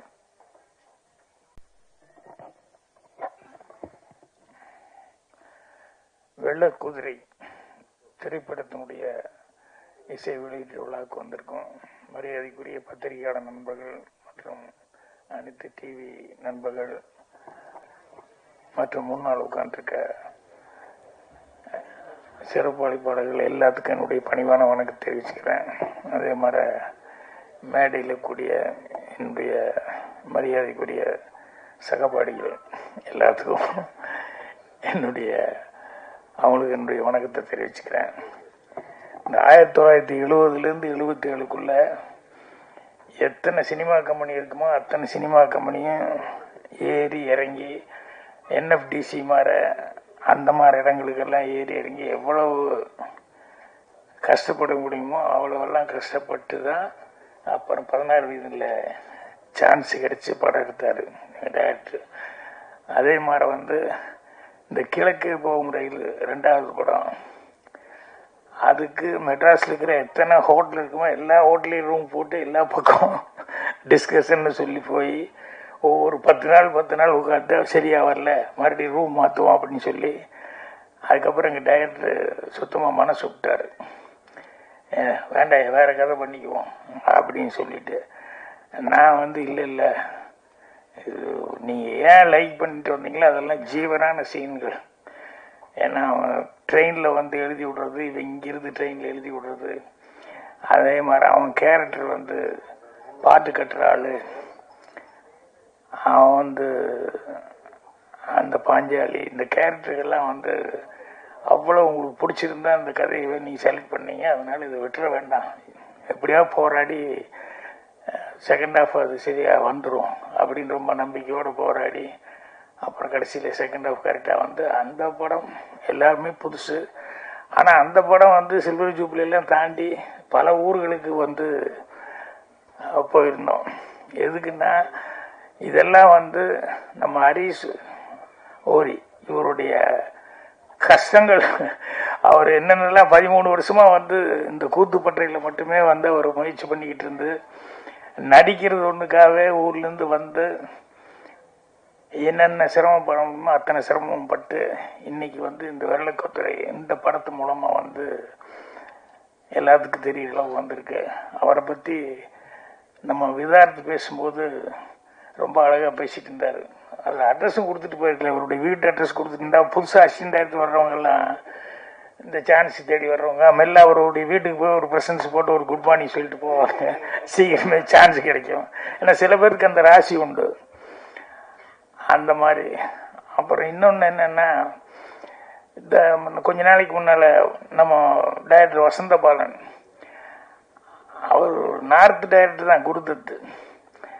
ஆனா அவருக்கு வந்து வசந்த பாலன் அவர் ஒரு மலர் போட்டு இங்க வந்து அவருடைய நண்பர்கள் எல்லாம் சேர்ந்து ஒரு விழா நடத்தினாங்க. ஏன்னா அவரு நல்ல டைரக்டர் அப்படின்னு சொல்லி இது அதுல போய் நான் கலந்துக்கும் போதுதான் எனக்கு அந்த குருதத்து அவருடைய ஹிஸ்டரி, அதுக்கப்புறம் வந்து சத்யஜித் ரே, மிருனாள் சென், இந்த மாதிரி டைரக்டர்ஸ் எல்லாருமே அவங்களுடைய படங்களை பற்றி அதெல்லாம் சொல்லும்போது தான் இதெல்லாம் நம்ம மிஸ் பண்ணிட்டோமே, இனிமேலாவது பார்க்கணும் அப்படின்னு சொல்லிட்டு. ஆனால் கேள்விப்பட்டுட்டே இருந்த மொழியே அவங்க கதைகளை பற்றி சொல்லுவாங்க ஒழிய அதிகமாக வந்து உள்ளே போய் ரொம்ப அவங்கெல்லாம் இன்வால்வ் ஆகி பேசுன அளவுக்கு நம்ம பார்க்கலையே அப்படின்னு சொல்லிட்டு அது மேலே ஒரு சின்ன பிடித்தமே வந்தது. அது மாதிரி வந்து இந்த ஓரி 13 வருஷம் இந்த கூத்துப்பற்றையில் போய் இத்தனை வருஷம் கஷ்டப்பட்டு இருக்காங்க போது அதையும் கொஞ்சம் நம்ம பார்க்கணும், அந்த கூத்துப்பற்றை என்ன அப்படிங்கிறது அப்படின்னு. அவர் எவ்வளோ தூரம் கஷ்டப்பட்டுருக்காருன்னு கூத்துப்பற்றையில் நானும் செல்வமணி சிரிச்சுக்கிட்டு அவர் வந்து இங்கே சாஷ்டாங்கமாக விழுந்தார். ஓ இப்படியெல்லாம் ட்ரைனிங் கொடுக்குறாங்களா அப்படின்னு சொல்லி. அது சரி இருந்தாலும் இந்த அளவுக்கு சாஷ்டாங்கமா அப்படிங்கிறது எனக்கு தெரிஞ்ச பெரிய நன்றிங்கிறது வந்து நம்ம ஏவிஎம் சரவணன் சார் தான் நல்லா அப்படி, அதுதான் எல்லாருக்கும் ஃபேமஸ். அதுக்கு அடுத்தபடியா உங்களுக்கு தான் இவ்வளவு பெரிய இது.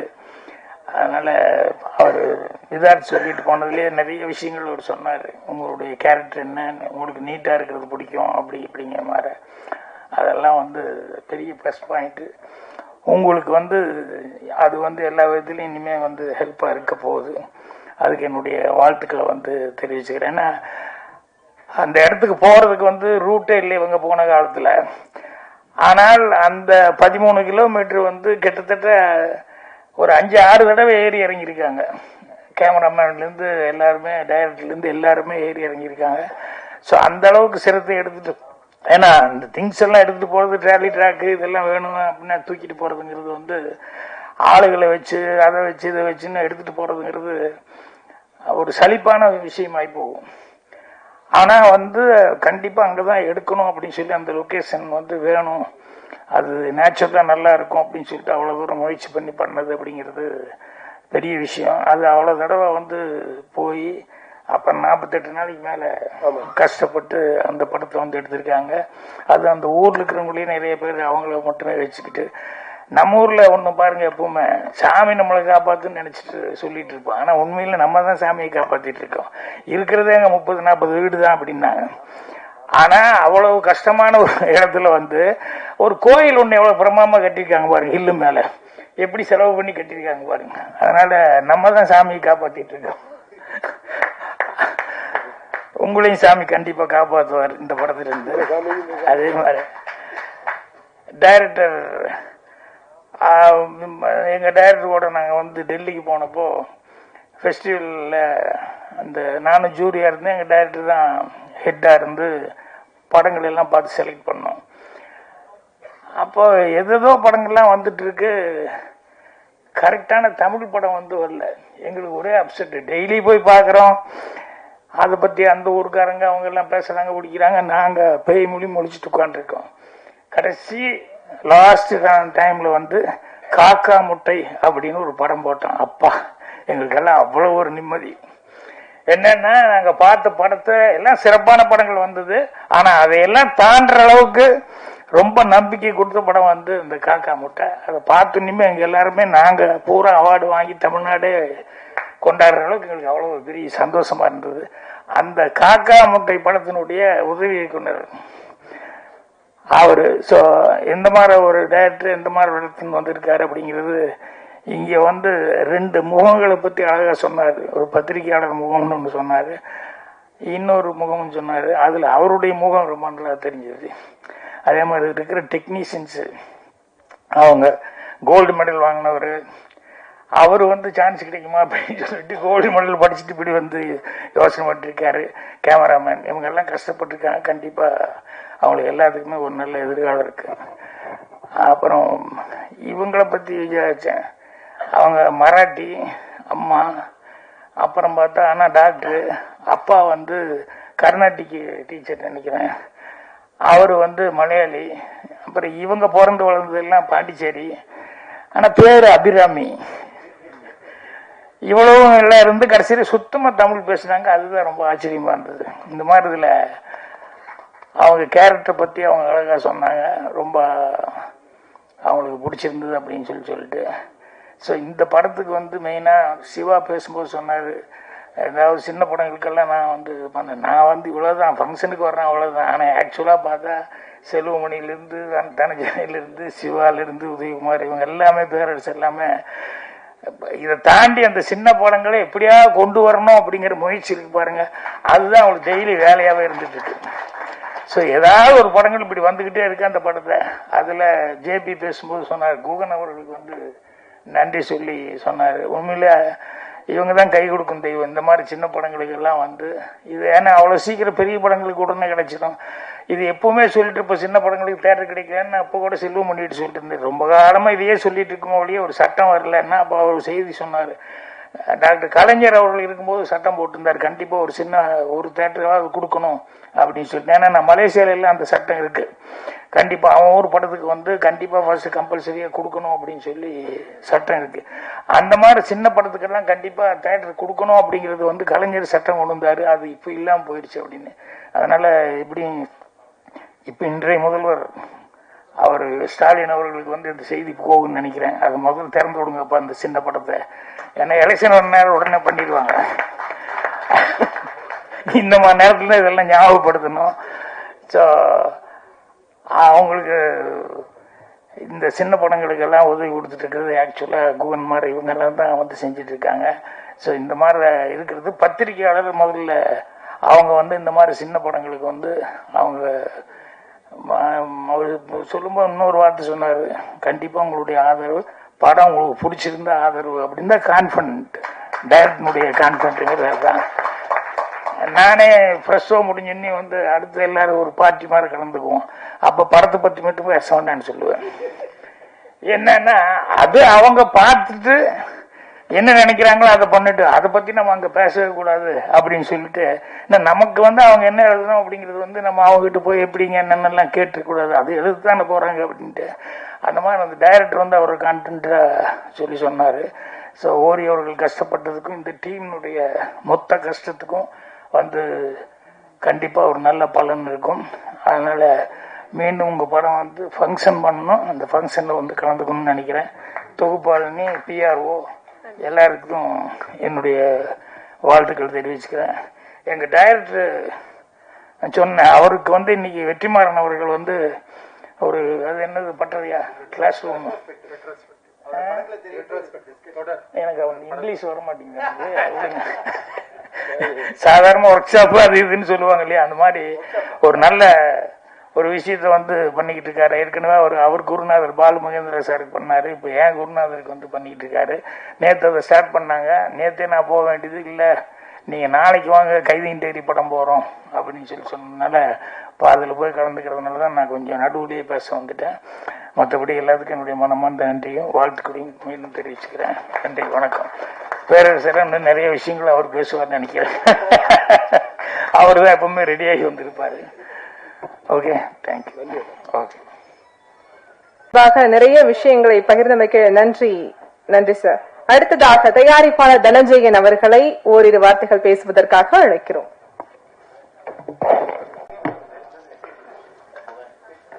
பத்திரிகை மற்றும் ஊடக நண்பர்களுக்கு இனிய காலை வணக்கம். ஒரு எனர்ஜி கம்மியா இருக்க மாதிரியே இருக்கு பத்திரிகை நண்பர்கள் மத்தியில. ஏதோ ஒரு சின்ன டிஸ்டர்பன்ஸ்லயே இருக்காங்க போல இருக்கு. நிறைய ஸ்டேட்மெண்ட்ஸ் பத்திரிகைகள்ல நிறைய ஸ்டேட்மெண்ட்ஸா வந்துட்டே இருக்கு. கடந்து வந்துருவோம், எல்லாத்தையும் கடந்து வந்துருவோம். அதனால அதே எனர்ஜியோட இந்த படத்துக்கும் உங்களோட ஆதரவு வேணும். எல்லாத்தையும் கடந்து போறதா வாழ்க்கை. அண்ட் ஒரு இதுவும் அனுபவமும் ஒரு மாற்றத்தை கொண்டு வரும் நான் எதிர்பார்க்கிறேன். அந்த மாற்றத்துக்கு நல்ல மாற்றமா இருக்கும். அந்த சிக்கலுக்குள்ள போவேனா, அந்த இஷ்யூக்குள்ள போவேனா. ஆனா பத்திரிகை நண்பர்கள் இல்லைன்னா திரைப்படங்கள் இல்லை. ஒரு சில விஷயங்களுக்காக நம்ம வந்து ஒட்டுமொத்த பத்திரிகையாளர்கள் நம்ம குறை சொல்ல முடியாது. ஒட்டுமொத்த பத்திரிகையும் இவ்வளவு ஆதரவா நீங்க காலையில வந்து ஒரு சனிக்கிழமை வந்து இந்த படத்துக்கு ஆதரவு பண்றதுதான் நீங்க செய்யற அந்த மிகப்பெரிய சப்போர்ட்டை நான் பாக்குறேன். அண்ட் உங்களுடைய சப்போர்ட் தொடர்ந்து சிறு படங்களுக்கும் இருக்கணும், பெரிய படங்களுக்கும் இருக்கணும்னு கேட்டுக்கிறேன். இந்த நேரத்துல ஹரிஷ் ஓரியை பத்தி பேசணும். ஹரிஷ் ஓரியை பத்தி எல்லாரும் பேசினாங்க. நாங்க ஆக்டிவ் ப்ரொடியூசர் அசோசியேஷன் ஆரம்பிக்கும் போது முதல்ல வந்து சேர்ந்த ஒரு மெம்பர் தான் ஓரி அவர்கள். அது பிறகு பாத்தீங்கன்னா ஒவ்வொரு ஈவெண்ட்லயும் ஃபர்ஸ்ட் அண்ணா வாழ்க்கைனா வரனா இருக்கணும் அப்படின்னு சொல்லிட்டு ஒரு எனர்ஜி, அந்த எனர்ஜி பார்க்கும்போது எனக்கு ரொம்ப சந்தோஷமா இருக்கும். அவருடைய அந்த ஒரு முயற்சி எனர்ஜி, எங்களுடைய எல்லா ஈவெண்ட்லயும் ஃபர்ஸ்ட் அவர் வந்து உட்கார்ந்துருப்பாரு. அவர் வந்து இதை தெரிஞ்சுக்கணும், இந்த விஷயத்தை பத்தி தெரிஞ்சுக்கணும், இந்த அசோசியேஷன் நடக்கிற விஷயங்களை தெரிஞ்சுக்கணும், ஏஜிஎம் நடந்தா அதுல இருக்கணும் அப்படின்னு எல்லாத்துலயுமே ஒரு ஹைலி இன்வால்வ்டு மனிதர். இப்ப நீங்க பாத்தீங்களா அந்த எனர்ஜியோட தான் அவர் வந்து சாஷ்டாங்கமா வந்து எல்லார்ட்டையும் வந்து வணக்கம் சொல்றதும் இந்த படத்துல அவர் கொடுத்திருக்க உயிரோட்டமான ஒரு நடிப்பும். நான் இந்த படத்தை ஒரு 1 year முன்னாடி பார்த்துட்டேன். நான் பார்த்த பிறகு நான் அப்புறம் கொஞ்சம் சில கருத்துக்கள்லாம் சொல்லியிருந்தேன். அது பிறகு நிறைய அதுல சேஞ்சஸ் எல்லாம் பண்ணி அப்புறம் ஒரு ஃபைனல் படைப்பா அவர் கொண்டு வந்திருக்காரு. சரண்ராஜ் அவர்களுக்கு வாழ்த்துக்கள். மிகப்பெரிய முயற்சி. ஏன்னா இவ்வளவு பெரிய மலையில போய் உட்கார்ந்து நீங்க பண்ணதெல்லாம் பெரிய விஷயம். அண்ட் அபிராமி அவர்கள் பல மொழிகளை சார்ந்த ஒரு லேடி ஹீரோயின், தமிழ் நல்லா பேசுறது. வாழ்த்துக்கள்மா, வாழ்த்துக்கள். அண்ட் பரத், உங்களுடைய பின்னணியை கேட்டப்போ ரொம்ப சந்தோஷமா இருந்தது. இவ்வளவு பெரிய பாரம்பரியத்தோட வந்திருக்கீங்க நீங்க. உங்களோட மியூசிக்கும் இந்த படத்துக்கு ரொம்ப உயிரோட்டமா இருக்கு. படம் பார்த்துட்டு சொல்றேன், தமிழ் சினிமாவுடைய மிகப்பெரிய சோதனையான காலம் பாத்தீங்கன்னா இந்த வருஷம். இப்போ உங்களுக்கு நான் சொல்றேன், உங்களுக்கு மேகசின்லாம் வந்திருக்குன்னு நினைக்கிறேன். நாங்க ஆக்டிவ் ப்ரொடியூசர் எவ்ரி மந்த் கொடுக்குறோம். 10 மாதங்கள்ல 231 திரைப்படங்கள், அதாவது ஆவரேஜா 23 திரைப்படங்கள். எப்படி சமாளிக்கிறது? இப்போ இந்த வருடம் முடியும் போது 275 திரைப்படங்கள் வெளியாகுது. 275 திரைப்படங்கள்னா ஆல்மோஸ்ட் நம்ம வந்து என்ன சொல்றோம்னா 365 நாள் தான் இருக்கு. 275 திரைப்படங்கள்னா எப்படி ஊடக நண்பர்களே பார்க்க முடியாதுன்னா ஆடியன்ஸ் எப்படி பார்க்க போறாங்க? நேத்து வெள்ளிக்கிழமை வெளியான படங்கள் பேர் நான் படிக்கிறேன். ஆரோமலை, அதர்ஸ், வட்டக்கானல், கிறிஸ்டினா கதிர்வேலன், அனல் மழை, வீர தமிழச்சி, பரிசு, நேயமுறு, பகல் கனவு அப்படின்னு 9 திரைப்படங்கள். இந்த 9 திரைப்படங்கள்ல நான் சொல்லி இதுல வந்து நாயகன் ரீ ரிலீஸ், வேட்டையாடு விளையாடு ரீ ரிலீஸ் அப்படின்னு ரீலீஸ் எல்லாம் விட்டுருவோம். அப்புறம் 13 படம். இப்படி சினிமா வந்து என்னமோ நம்ம ஒரு கலையா பார்க்காம ஒரு வியாபாரமா இஷ்டத்துக்கு படங்களை ரிலீஸ் பண்ணும்போது நல்ல திரைப்படங்களும் காணாம போகுது. இது வந்து நான் மீண்டும் மீண்டும் வந்து பல மேடைகளை நான் சொல்லிட்டு இருக்கேன். இந்த மாதிரி தயாரிப்பாளர்கள் வந்து தினத்தந்தியில ஃப்ரீயா விளம்பரம் கொடுக்குறாங்க. ஏதோ ஒரு சின்ன படம் எடுத்துட்டோம், அதை வந்து நானே நடிச்சுட்டேன், அந்த படத்தை எப்படியாவது வெளியில கொண்டு வந்தேன்னு சொல்லிட்டு ஒரு ஆடு கொடுத்துட்டு இப்ப என்ன ஆகுதுன்னா தினத்தந்தி பேப்பரை பார்க்கும் போதே நம்மளுக்கு இந்த படங்களை பார்க்கணுன்ற ஒரு எண்ணமே உருவாகாம பல விளம்பரங்கள் வந்துட்டு இருக்கு. இதுல நல்ல திரைப்படங்களும் காணாம போயிடுது. இந்த பிரச்சனைக்கு என்னன்னா எல்லா ஊர்களையும் வந்து படங்கள் எடுக்க ஆரம்பிச்சிட்டாங்க. ஒரு 50 லட்சத்துல டிஜிட்டல் இன்னைக்கு படம் எடுத்துடலாம், பெப்சியே இல்லாம படம் எடுத்துடலாம், அப்படி ஒரு மனநிலை வந்துருச்சு. பெப்சியே தேவை கிடையாது. பெப்சி அட்லீஸ்ட் கண்ட்ரோல் இருந்தா அவங்களுடைய கிராஃப்ட்மேன் வரும்போது ஒரு குவாலிட்டியான திரைப்படங்கள் வரும். ஆனா அவங்க கிராஃப்ட்மேனே இல்லாம அந்தந்த ஊர்ல ஏதோ ஒரு கேமரா ஹையர் பண்ணி ஒரு படத்தை எடுத்துட்டு அந்த படத்தையும் நான் வந்து தினத்தந்தியில விளம்பரம் ஃப்ரீயா கிடைக்குது நம்ம படத்தை போடும்போது நான் அவங்களுக்கு குறை சொல்லல. அவங்களுடைய எந்தூசியாசம் வெல்கம். குறைந்தபட்ச தரமா அந்தந்த திரைப்படங்கள் பேசப்படுற படமா இருக்கும்போது திரைப்படங்கள் மேல மரியாதை அதிகரிக்கும். அப்படி இல்லாம நான் எனக்கு ஏதோ ஒரு எனக்கு தெரிஞ்ச ஒரு கலையை வச்சு நான் ஒரு படத்தை எடுத்துட்டேன், அதை விளம்பரமா பண்ணிட்டேன், போஸ்டர் ஒட்டிட்டேன். இது பிறகு வந்து பார்த்தா பாரு பார்க்காம போனோம்னா ஃபர்ஸ்ட் பத்திரிகையாளர் மத்தியில ஒரு அவர்ஷன் வந்துடுது, இந்த படங்கள்லாம் யார் வந்து பிரஸ் மீட் ஷோல பார்ப்பாங்கன்னு. அடுத்ததா ஆடியன்ஸ் மத்தியில அதை விட அதிகமா வந்துடுது. இதுல நல்ல திரைப்படங்களும் காணாம போயிடுது. நல்லதா ஒரு திரைப்படம் வரும், ஒரு 4 படம் வந்ததுன்னா வாரத்துல அட்லீஸ்ட் அந்த 4 திரைப்படங்கள் மேல உங்களுக்கு அட்டென்ஷன் இருக்கும். நீங்களும் அதுக்கு ரிவ்யூ பண்ண முடியும், நீங்களும் அதை சரியான முறையில கொண்டு போய் மக்கள் கிட்ட செலுத்த முடியும், அதாவது சேர்க்க முடியும். அதை ஆடியன்ஸ வந்து ஓரளவு இந்த வாரம் 4 படத்துல இந்த படம் நல்லா இருக்கா, 2 படம் நல்லா இருக்கா, நான் போய் பார்க்கலாம்னு நினைக்க முடியும். அப்படி ஒரு நல்ல படமா ஹரீஸ்வரி வந்து இந்த படத்தை வெள்ளக்குதிரை எடுத்திருக்காரு. ஏன்னா வரும்போது அவருக்கே தெரியாது, திடீர்னு பாத்தீங்கன்னா முதல்ல ஆரம்பிக்கும் போது 3 படம் தான் இருக்கும் வாரத்துல. அடுத்த வாரம் அவர் போடும்போது ரிலீஸ் டேட் திடீர்னு பாத்தீங்கன்னா அந்த ஃப்ரைடே பாத்தீங்கன்னா 9 படம் இருக்கும். இதுதான் தமிழ் சினிமாவுடைய மிகப்பெரிய ஒரு சாபக்கேடை நான் பாக்குறேன். இன்னைக்கு தமிழ் சினிமா மிகப்பெரிய சோதனைகளை சந்திச்சிட்டு இருக்கு சிறு பட்ஜெட் படங்களுக்கு. அதுக்கு ஒரு முக்கியமான காரணமே எல்லோருமே அங்கங்க ஊர்ல இருந்துட்டு சிறு சிறு படங்களை எடுத்துட்டு அந்த படங்களையும் விளம்பரம் மாதிரி ஃப்ரீயா காசு செலவு பண்ணாம விளம்பரம் பண்ணிட்டு நல்ல படங்களையும் அவங்க வந்து யாருமே கவனிக்க முடியாம பண்ணிடுறாங்க. இதை தவிர்க்கணும்னா அசோசியேஷன்லாம் தடுக்க முடியாது. ஏன்னா அது ஒரு தனி மனித சுதந்திரம். யாருமே யாரையும் தடுக்க முடியாது. அவங்கவுங்க படம் எடுக்கிறாங்க, அவங்க காசு போட்டு எடுக்கிறாங்க, அவங்க வந்து படத்தை வெளியிட முடியும். ஆனா அவங்களுக்குள்ள ஒரு சுழ ஒழுக்கத்தோட நல்ல திரைப்படமா கொண்டு வந்தீங்கன்னா கண்டிப்பா வெல்கம். ஒரு நல்ல குவாலிட்டியான படம், ஒரு வெள்ளக்குதிரை மாதிரி ஒரு இப்ப வந்து ஜேபி சார் சொல்லியிருந்தார், அவருடைய படம் உலகமே மாதிரி ஒரு உலகத்தரமான ஒரு படமா நீங்க கொண்டு வந்தீங்கன்னா அந்த திரைப்படத்தை நீங்க கண்டிப்பா 50 லட்சத்தை எடுங்க, 1 கோடி எடுங்க, பிரச்சனை இல்லை. ஆனா உலகத்தரத்துல ஒரு படத்தை நீங்க கொண்டு வரீங்கன்னா அதுக்கான அட்டென்ஷனை கொடுக்கறதுக்கு நீங்களும் ஸ்பேஸ் கொடுங்க. நீங்க ஏதோ ஒரு படத்தை எடுத்துட்டு டம்ப் பண்ணிட்டு எல்லாரும் மக்களும் வந்து இக்னோர் பண்ற மாதிரி படங்களை கொண்டு வரக்கூடாதுன்றதா என்னுடைய தாழ்மையான வேண்டுகோள். பல பேருக்கு வந்து அந்த பேஷனுக்காக சினிமா எடுக்கிறாங்க, அவங்க இன்னும் கொஞ்சம் குவாலிட்டியில கவனம் செலுத்தி ஆடியன்ஸை மொத்தமா திரையரங்கு வரவிடாம பண்ணாதீங்க. ஆடியன்ஸ் வர தயாரா தான் இருக்காங்க. நான் பல சிறு பட்ஜெட் படங்கள் இப்ப சமீபத்துல பாத்தீங்கன்னா ஒரு படம் வந்து சின்ன பட்ஜெட் படம் தான், எல்லாருமே அப்ரிஷியேட் பண்ணீங்க, ஊடகங்கள்லாம் அப்ரிஷியேட் பண்ணீங்க, ஆண் பாவம் பொல்லாததுன்னு வரிங்க ரீதியிலும் நல்ல ஒரு ரெஸ்பான்ஸ் வந்துட்டு இருக்கு.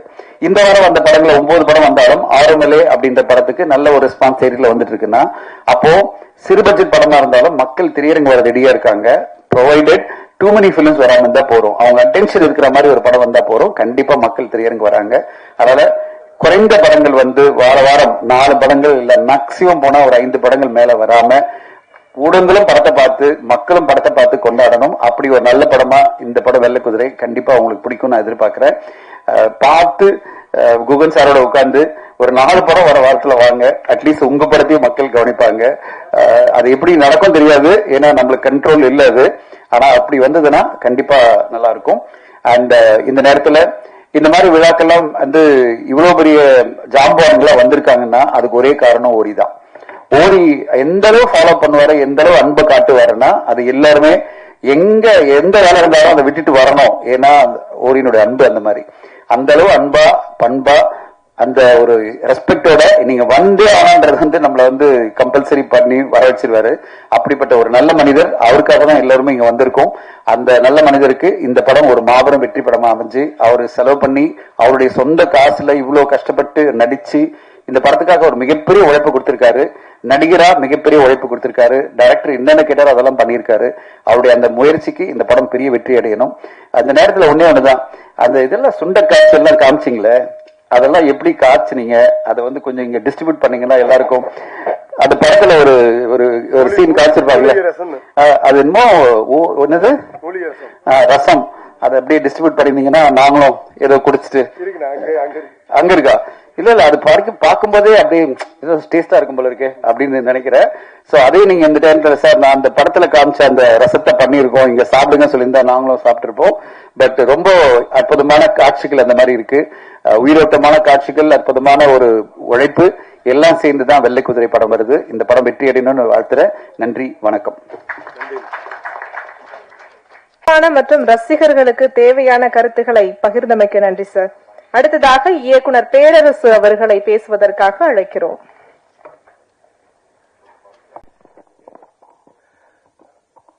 வெள்ளை குதிரை திரைப்பட இசை வெளியீட்டு விழாவுக்கு வருகை தந்துள்ள ஊடகவியலாளர்கள், பத்திரிகையாளர்கள் மற்றும் அனைத்து நண்பர்களுக்கும், மேடையில் உள்ள நண்பர்களுக்கும் என்னுடைய முதல் வணக்கத்தை தெரிவித்துக் கொள்கின்றேன்.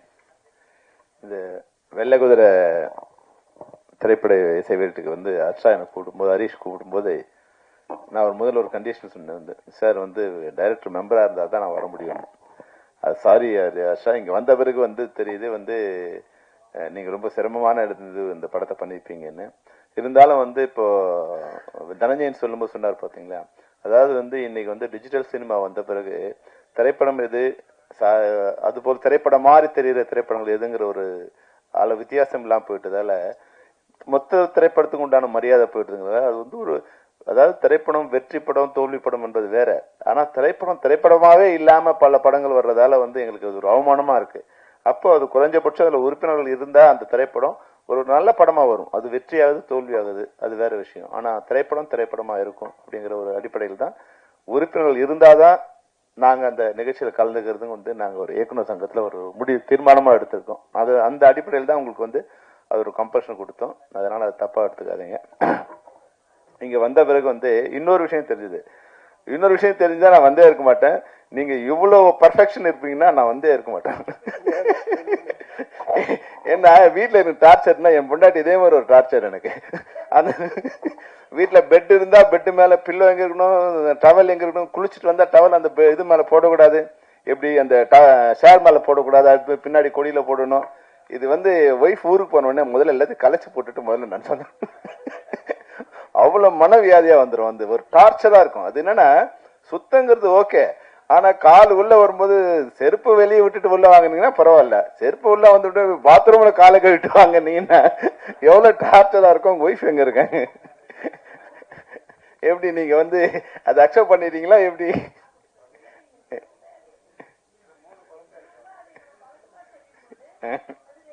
ரெகுலர் ஆயிடு இல்ல விரும்பி பண்ணீங்களா வலிஞ்சு பண்ணீங்களான்னு தான் கேட்கறேன்.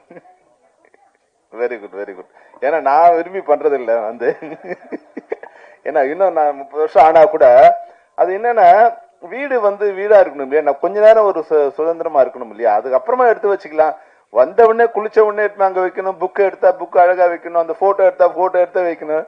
எங்க நண்பர்லாம் வருவாங்க, நீங்க எங்க ஒய்ஃப் வரும்போது என் வீடு எப்படி இருக்கும், எங்க ஒய்ஃப் இல்லைன்னா வீடு எப்படி இருக்கும்னா, வீடு எங்க ஒய்ஃப் இல்லைன்னா ஜூ மாதிரி இருக்கும், அப்படியே வந்து கலைஞ்சி கிடக்கும். என் ஒய்ஃப் வந்தாங்கன்னா வந்து ஒரு லைப்ரரி மாதிரி இருக்கும், எல்லாம் அடுக்குன இடத்துல அப்படி நீட்டா இருக்கும், செப்பல் இருக்க வேண்டிய இடத்துல இருக்கும். அது வந்து எனக்கு கொஞ்சம் கஷ்டம் அது. அதனால நீங்க பரவாயில்ல, உங்க ஒய்ஃபும் நீங்க அதை செட் பண்ணிட்டீங்க, அதனால உங்களுக்கு வாழ்த்துக்கள்.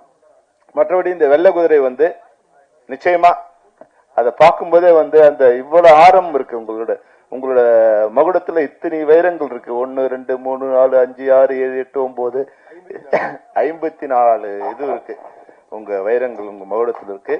நிச்சயமா தமிழ் ரசிகர்களும் வந்து அதுக்கான மகுடத்துக்கு உங்க மகுடத்துல ஒரு வைரக்கல் வைப்பாங்க, எந்த விதமான சந்தேகமும் இல்லை. ஏன்னா திரைப்படங்கள் வந்து 2 திரைப்படங்கள் இருக்கு. ஒண்ணு வந்து கமர்ஷியலா, இப்ப நான் அப்படிதான் படம் போடுறேன், இது மாதிரி படங்கள் நான் வந்து பார்த்ததோடு சரி. ஏன்னா எங்க இன்ஸ்டிடியூட்ல முதல்ல போகும்போது இந்த படங்கள் தான் உலக படங்கள் தான் எங்களுக்கு முதல்ல காமிப்பாங்க, இதுதான் திரைப்படங்கள் அப்படின்னு காமிப்பாங்க. அப்ப பார்த்து எனக்கு பயம் வந்துடுச்சு, இந்த படங்கள் நம்ம பார்த்ததே இல்லை இது வரைக்கும். நான் வந்து எனக்கு 22 வயசு நான் உள்ள போகும்போது, அப்போ இந்த மாதிரி படங்கள் நான் பார்த்ததே இல்லை அப்படின்னு. ஒரு 100 படங்கள் பார்க்கும்போது முடிவு பண்ணா, வெளியே வரும்போது இது மாதிரி படங்கள் நம்ம பண்ணக்கூடாதுன்னு முடிவு பண்ண. ஏன்னா அது எனக்கு அந்த வயசு வரைக்கும் நான் அந்த படங்கள் பார்த்ததில்லை. ஆனா என்ஜாய் பண்றதுக்கு வந்து அதான் வந்து நேத்து ஒரு படம் பார்த்தேன், நான் வந்து பாரதி ராஜா சார் ஒரு படம் பார்த்தேன், முதல் மரியாதைன்னு ஒரு படம் பார்த்தேன். முதல் மரியாதை படத்துக்கு 2 விஷயம் இருக்கு. ஒண்ணு வந்து 1985 அந்த படம் ரிலீஸ் ஆச்சு. அப்போ நான் வந்து திரைப்பட கல்லூரியில வந்து மாணவனா படிச்சுட்டு இருக்கேன். அப்போ Manivannan sir assistant director sir வந்து, அப்போ அவர் எடிட்டர் கந்தசாமிங்கிறோட நான் உதவியாளர் ஒர்க் பண்ணிட்டு இருக்கேன். படிச்சுட்டு இருக்கும்போது அவர் மணிவண்ணன் சார்கிட்ட என்னை வந்து ரெக்கமெண்ட் பண்ணி சேர்த்து விட்டாரு. அப்போ யாரு நீ என்னன்னா, நம்ம திரைப்பட கல்லூரி படிச்சிருக்கேன். அப்படியா, சரி பார்க்கலான்னாரு. ஒரு 2 மாசம் கழிச்சு சொன்னாரு, சரி ஒரு நாள் நம்ம படத்துக்கு போகலான்னு என்னை கூட்டு போனார். 1985 அது ஜூன் நினைக்கிறேன், ஜூன் மாசம் மே ஜூன்ல நினைக்கிறேன். அப்போ கூட்டு போகும்போது பார்த்தா முதல் மரியாதை திரைப்படம் பார்த்துட்டு நான் வந்து வடபழனியில் இறங்கணும். அங்கேருந்து நான் வந்து எங்கள் வீட்டுக்கு போகிறது வடபழனியில் இறங்கணும். குட்லக் தேட்டர் படம் பார்த்து ஏற்றி வந்துட்டு இருந்தார். வரும்போது படம் எப்படிலாம் இருக்குன்னு கேட்டு இருந்தார். படம் நல்லா இருக்குன்னு சொன்ன உடனே அம்பேத்கர் சார் என்ன படம் கார் வந்துட்டு இருந்து கார் நிறுத்திட்டார். இது படம் நல்லா இருக்கா அப்படின்னாரு. ஆமாம் சார் படம் ரொம்ப நல்லா இருக்கு சார். யோ கார் விட்டுருங்க என்ன, நீங்களாம் எப்படியா டைரக்டர் ஆகணும், இதெல்லாம் ஒரு படம், இந்த படம் நல்லா இருக்கும் வேற சொல்றாரு. இப்படி இல்லை சார் நல்லா இருக்குன்னு சொன்னேன். இந்த படம்லாம் ஐயோ ஒரே போர் அடிக்குது, கிழவன் காதல யாரையா பார்க்கறது இதெல்லாம் அப்படின்னாரு. இல்லை சார் படம் நல்லா இருக்கும். அப்படியா, ஒன்று பொண்ணு படம் ரிலீஸ் ஆகட்டும், படம் ஒன்னா நீ எங்கிட்ட வாடலன்னா அப்படியே போயிடு அப்படின்ட்டாரு. படம் வந்து 2 மாசம் கழிச்சு தான் ரிலீஸ் ஆச்சு. அது வந்து நான் பார்த்து 2 மாசம் கழிச்சு, நான் டெய்லி கோயிலுக்கு போறது எப்படியாவது இந்த படம் ஓடினான் அப்படின்னு டெய்லி கடவுளை ப்ரே பண்ணுவேன். என்னோட பிரார்த்தனையோ இல்லை உண்மையா படத்தோட இது வந்து படம் சூப்பர் டூப்பர் ஹிட். ஒரு 3-4 நாள் கழிச்சு உடனே என்ன வர சொன்னார். அவரே வர சொன்னார். வர சொல்லி வாயா எப்படி என்ன அந்த படம் உனக்கு பிடிச்சது. நான் சொன்னேன், சார் இந்த படம் வந்து உங்களுக்கு வந்து பாரதி ராஜா தெரியும். அவர் என்ன சொல்றாரு, எங்க டைரக்டர் கதை எடுத்திருக்காரு அவரு அப்படிங்கிறாரு. எனக்கு பாரதி ராஜா சார் தெரியாது, அவரு குடும்ப வாழ்க்கையோ அவரை பத்தி எதுவுமே எனக்கு தெரியாது, ஒரு டைரக்டர் தான் தெரியும். ஆனா நான் படம் பார்க்கும்போது எனக்கு வந்து அது அப்படியே வந்து என்னை மிஸ்மரைஸ் பண்ணிடுச்சு, உள்ளத்தை உருக்குது சார் அந்த படம். 4-5 இடத்துல நான் அழுதுட்டேன் சார் அப்படின்னு சொன்னேன். அப்புறம் வந்து யூத்ஃபுல்லா வேற படம் இருக்கு, சாங்ஸ் வேற இதுவா இருக்குன்னு சொன்னேன். சரி அதுக்கப்புறம் பார்த்தேன். அப்புறம் 40 வருஷம் கழிச்சு நான் அந்த படத்தை நேற்று பார்க்குறேன் மறுபடியும். அப்போதான் முதல்ல பார்த்தேன், நேற்று 2வது படம். நாங்கள் ஒரு 1000 ஸ்டூடெண்ட்ஸ் அதில் வந்து எல்லாமே வந்து விஸ்காம் படிக்கிற ஸ்டூடெண்ட்ஸு, எல்லாம் 18-19 வயசு. நான் எப்படி ரசிச்சனோ அதே மாதிரி நேற்று பசங்க ரசிக்கிறாங்க. அந்த பூங்காத்துன்னு படம் ஆரம்பிச்ச உடனே ஒரே விசில் விசில் விசில். நான் பார்த்தேன், என்னடா பசங்களாம் மாறிட்டாங்க, இப்போ சினிமா வேற சினிமாவா இருக்குங்கிறாங்களேன்னா நான் ரசிச்ச அதே இடத்துல பசங்களோட கரகோஷம் அப்படி இருக்கு. அப்போ வந்து திரைப்படங்கள் வந்து நம்ம நினைக்கிற மாதிரி வந்து இங்க வந்து வேற ஒரு கலர் இருக்கு. இது படம் எப்படி ஆச்சு, பேன் இண்டியா அது மாதிரி ஆச்சு, இது மாதிரி ஆச்சு, அது மாதிரி எதுவுமே இல்லை. எமோஷனலுங்கிறது வந்து அன்னைக்கும் அப்படியேதான் இருந்தது, இன்னைக்கும் அப்படியேதான் இருக்கு. அப்போ இந்த திரைப்படத்தை பார்க்கும் நேத்து நான் டைரக்டரா அந்த படத்தை பாக்குறேன். ஏன் என்ன படம் பிடிச்சிருக்கு, எப்படி இந்த படம் இன்வால்வ் ஆச்சு சார். அந்த படத்துல வந்து அதுக்கப்புறம் வந்து அந்த படத்தை சம்பந்தப்பட்ட எல்லாரும் எனக்கு நெருங்கிய நண்பர்கள். பாரதி ராஜா சார் என்னோட ரொம்ப நெருங்கிய நண்பர், ஆர் செல்வராஜ் மிக மிக நெருங்கிய நண்பர், அப்புறம் சிவா சாரோட ஒரு படம் அசிஸ்டன்ட் டைரக்டரா ஒர்க் பண்ணேன். அப்புறம் பழக்கமா அவர் பார்த்துருப்பேன். அவர் சும்மா சொன்னார் ஒரு என்ன யோ உங்க டைரக்டர் நடிக்க சொல்லவே இல்லையா, நடன்னு சொல்லிட்டே இருப்பான் அவன் அப்படின்னாரு. அப்போ நேத்து பார்க்கும்போது அவரோட சலிப்புல வந்து ஒன்று பார்த்தேன். அதுல சிவாஜி சார் 60% நடந்துட்டே இருக்காருங்க.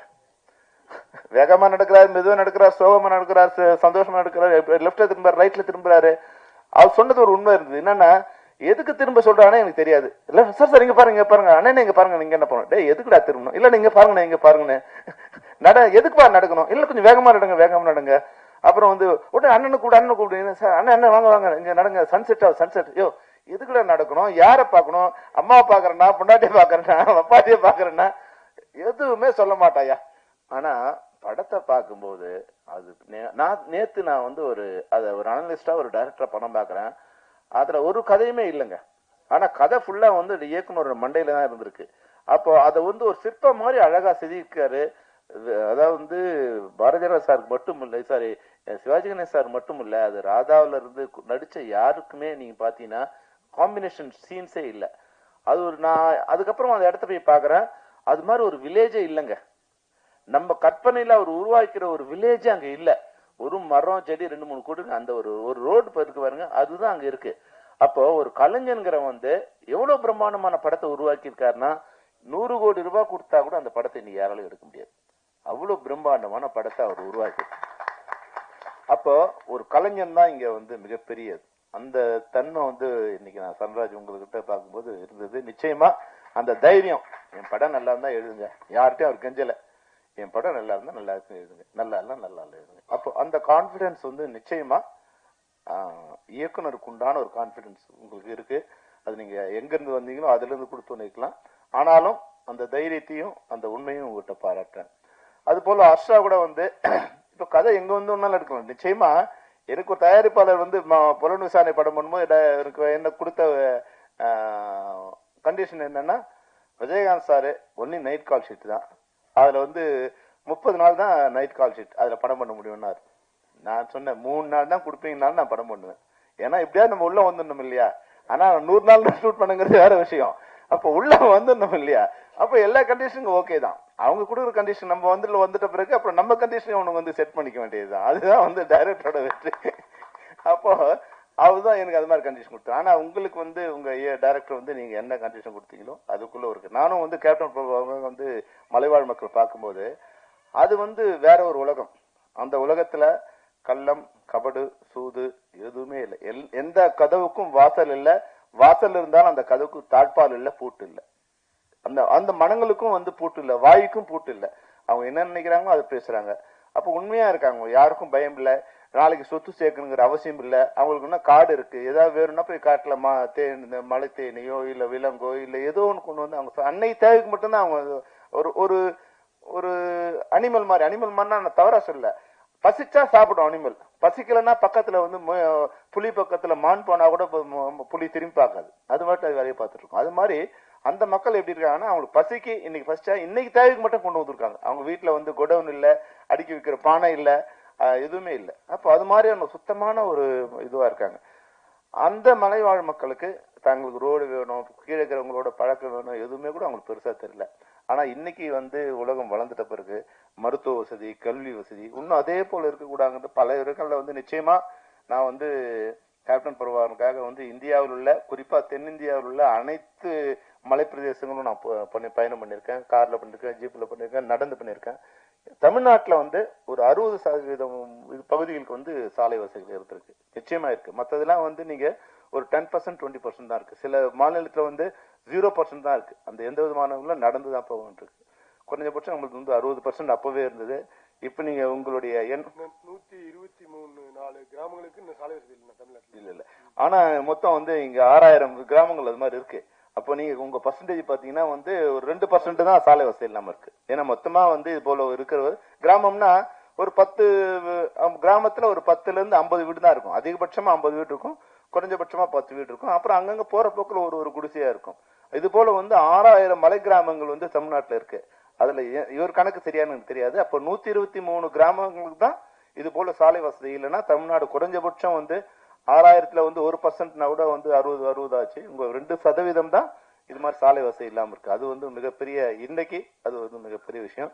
உங்க எண்ணம் உங்க வெள்ளை குதிரை வந்து ஒரு கிராமத்துக்கு சாலை வசதி போட்டு கொடுத்துருக்கு. இந்த படத்தை பார்த்து பண்ணாங்களோ இல்ல வந்து உங்களோட எண்ணம் வந்து அவங்களுக்கு போய் சேர்ந்துடுச்சோ அந்த வகையில வந்து உங்க எண்ணத்துக்கு வாழ்த்துக்கள். இந்த திரைப்படம் வந்து உண்மையில வந்து ஒரு சிறந்த திரைப்படமாகும். மக்களிடம் சிறந்த திரைப்படம் என்பதால் தான் 54 விருதுகளை வந்து 54 உலகத்தில் இருக்க அனைத்து கண்டங்களையும், அதாவது வந்து இந்திய, ஆசியா மட்டும் இல்லாம அமெரிக்கா, ஐரோப்பா போன்ற அனைத்து கண்டங்களையும் அனைத்து நாடுகள்லயும் வந்து உங்க படம் வந்து வெற்றி கொடி நாட்டிற்கு. வெள்ளை குதிரை வந்து ஒரு ட்ரீம். அது நம்ம கனவுல வந்து குதிரை வரும்போது, ஒரு வெள்ளை குதிரை வரும்போது, வெள்ளை குதிரை பின்னாடி வந்து அதுக்கு சொர்க்கலோகத்திலிருந்து திறங்கி வர மாதிரியான ஒரு ட்ரீம் தான் வெள்ளை குதிரையோட ஒரு ரெப்ரசன்டேஷன். அது தமிழ் சினிமாவிலையும் வந்து அந்த குதிரை வந்து இறங்கி இருக்கு. ஒரு சிறந்த சினிமாவை தமிழ் சினிமாவுக்கு கொடுக்க நினைக்கிற உங்க அனைவருக்கும் என்னுடைய வாழ்த்துக்களை தெரிவிச்சிருக்கேன். All the best. Star Abirami, Charan, hero, வேற இவங்க எல்லாருக்கும். அதுபோல இன்னொருத்தர் முக்கியம் மறந்துட்டேன். இந்த அதாவது வந்து 100 ஆண்டு பாரம்பரியம் கொண்ட இசையமைப்பாளர், அவருக்கு வந்து என்னுடைய வாழ்த்துக்கள். உங்க தாத்தால இருந்து நீங்க இதுல இருக்கீங்கிற போது ஒரு வகையில வந்து நீங்க தான் பாராட்டப்பட வேண்டிய நீங்க தான் இசை நாயகனாவும் இந்த இதுல நீங்க இருந்திருக்கீங்க. உங்க இசையை நான் கேட்க முடியாம போயிடுச்சு, எனக்கு கொஞ்சம் லேட் ஆயிடுச்சு.